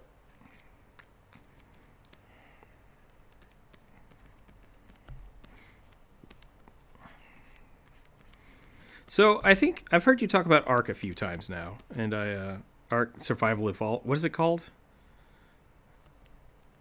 Okay, I played it when it was still in beta, or like recently after it came out, and my whole experience with it was spending like 6 hours trying to figure out how to ride a dinosaur, and then I'm like, okay, I've got the saddle, I've got the dinosaur, and I'm like trying to tame it. I'm like, you're super cool. You're gonna be my transportation for the rest of everything. And then some I don't know which curse word to use here. We'll say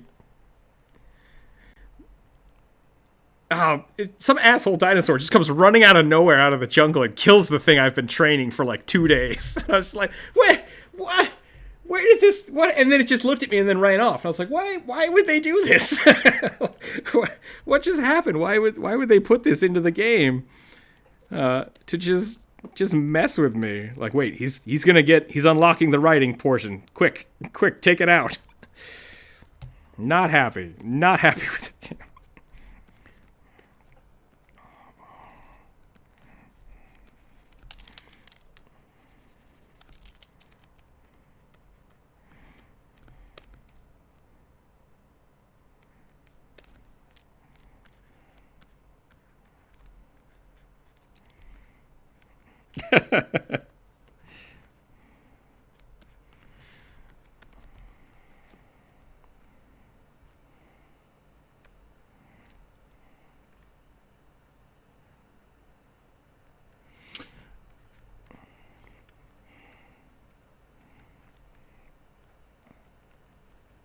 That's too bad.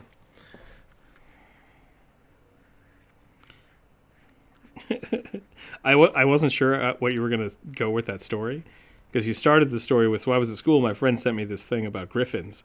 I thought the next word was going to be, so I quit school and became a griffin writer full time.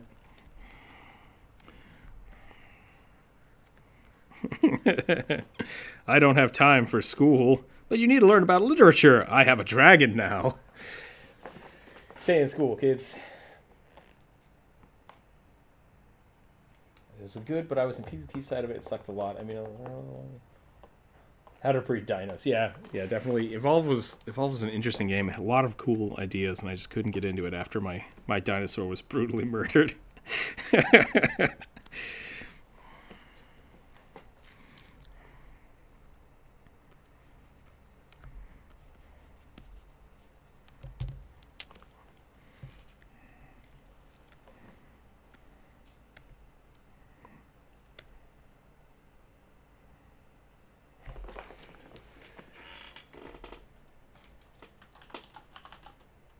T-Rex.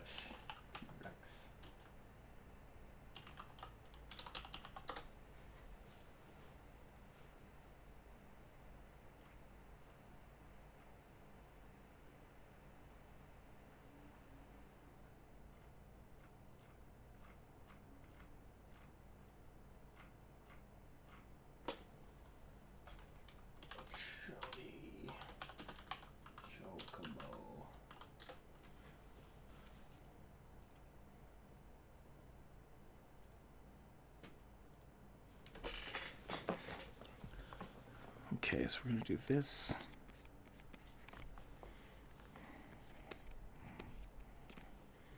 Right? So if you've ever played Evolved and the raptors just decide to come mess up your stuff, that's Evolved. That's the whole game. It's just like, it's like creepers in Minecraft, but raptors. It makes me upset.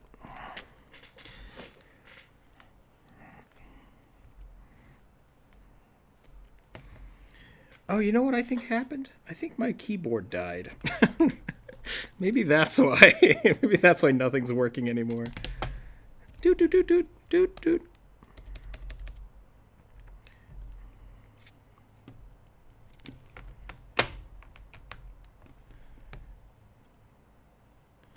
Okay. Testing, testing, testing. Come on. Come on.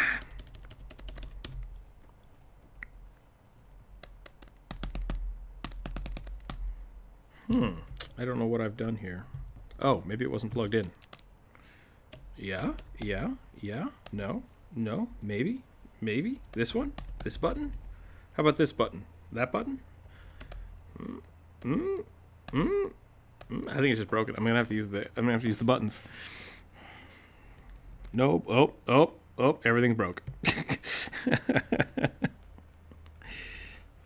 I think the program is collapsing because now nothing's working. This one? Let's try this one. Nope. Everything is broken now. I can still turn things on. I just can't draw anymore. I think we've reached the inevitable conclusion of today's drawing. I could try that. Nope, I can't refresh the page because my keyboard is dead. everything is shutting down on me. Oh, let's do a quick overview of what we've drawn today. So I was trying to draw a fat chocobo because I think it's funny. but I did not.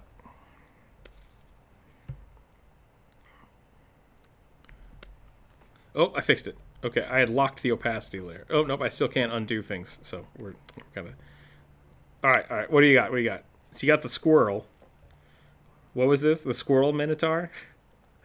I don't remember what it was supposed to be. Cat minotaur, that's right. Baby kobold. Terrifying bear. It looks like Five Nights at Freddy's mixed with Final Fantasy. Five Nights at Fantasy? That doesn't sound right. That should definitely not be a game. The Bear Slayer. All of this started with Mayo. Mayo, the Lord of Destruction. The terrifying... We have a lot. We drew a lot today. We drew a hell of a lot today. Yeah, so we had started with Mayo. Mayonnaise. Chocobo. What was this one? I don't know what that one is. That one's weird. Scared Dinosaur. That's pretty good. The biker bear. I actually like the biker bear. I might put that somewhere. We'll save that for later. Where are we at? Right here.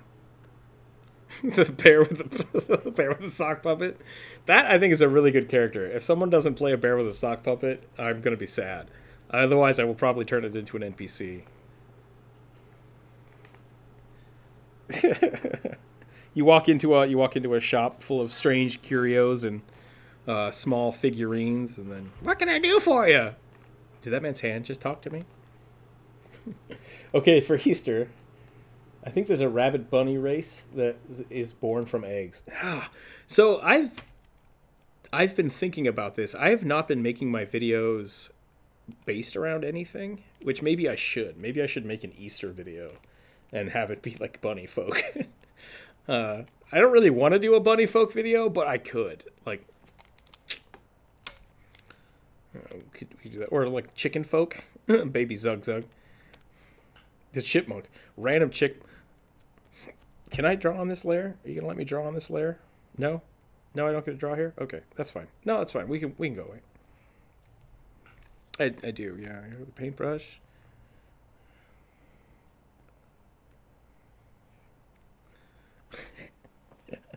A rabbit knoll. A rabbit knoll riding a chocobo.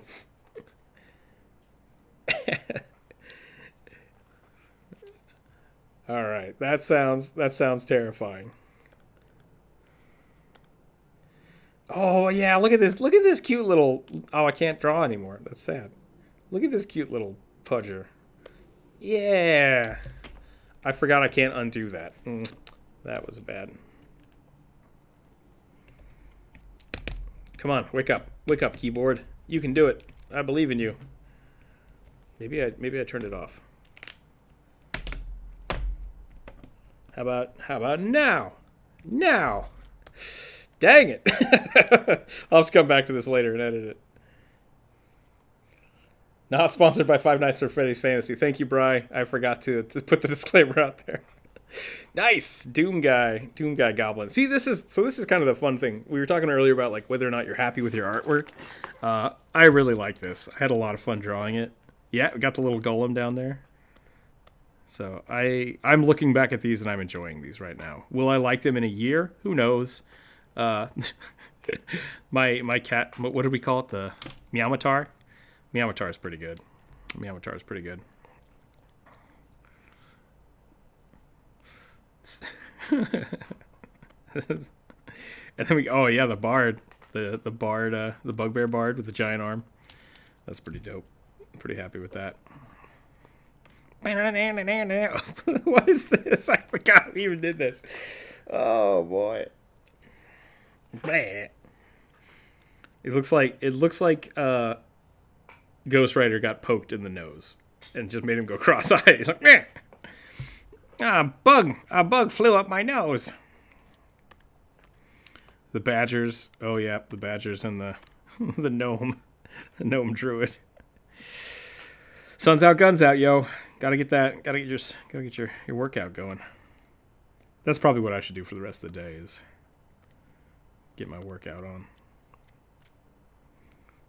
Yeah, it's just after lunch. I need to get some lunch. I need to do my workout so I don't turn into a chubby kid. I'm already a chubby kid. Is it like exactly 12 hours? It's 2:30 here on the West Coast. Yeah, West Coast.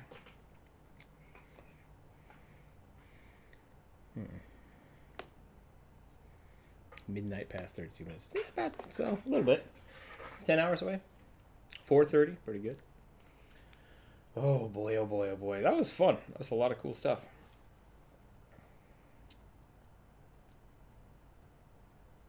Yeah, it's probably a good time to call it. Thank you everybody for watching today. Thank you all. I can only, I guess you can't see me like thanking you and bowing to the mic, which doesn't make sense anyways. But thank you all for your tips and your sponsorship today. That's gonna keep us going in the future, which is awesome.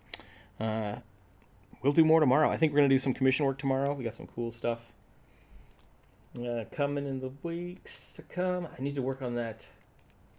I need to work on how we're going to start a game, because I think that might be something we do in the next week or so. We'll figure that out. But aside from that, yeah. Make sure you're staying safe out there. It is starting to warm up here in the States. It's getting a little warmer, but it's still pretty cold, so I don't know. Don't let the spring fool you. It's I gotta go chop more wood for a fireplace. Yeah. Everybody have fun. And be safe. Keep your dice on the table, and we will see you tomorrow.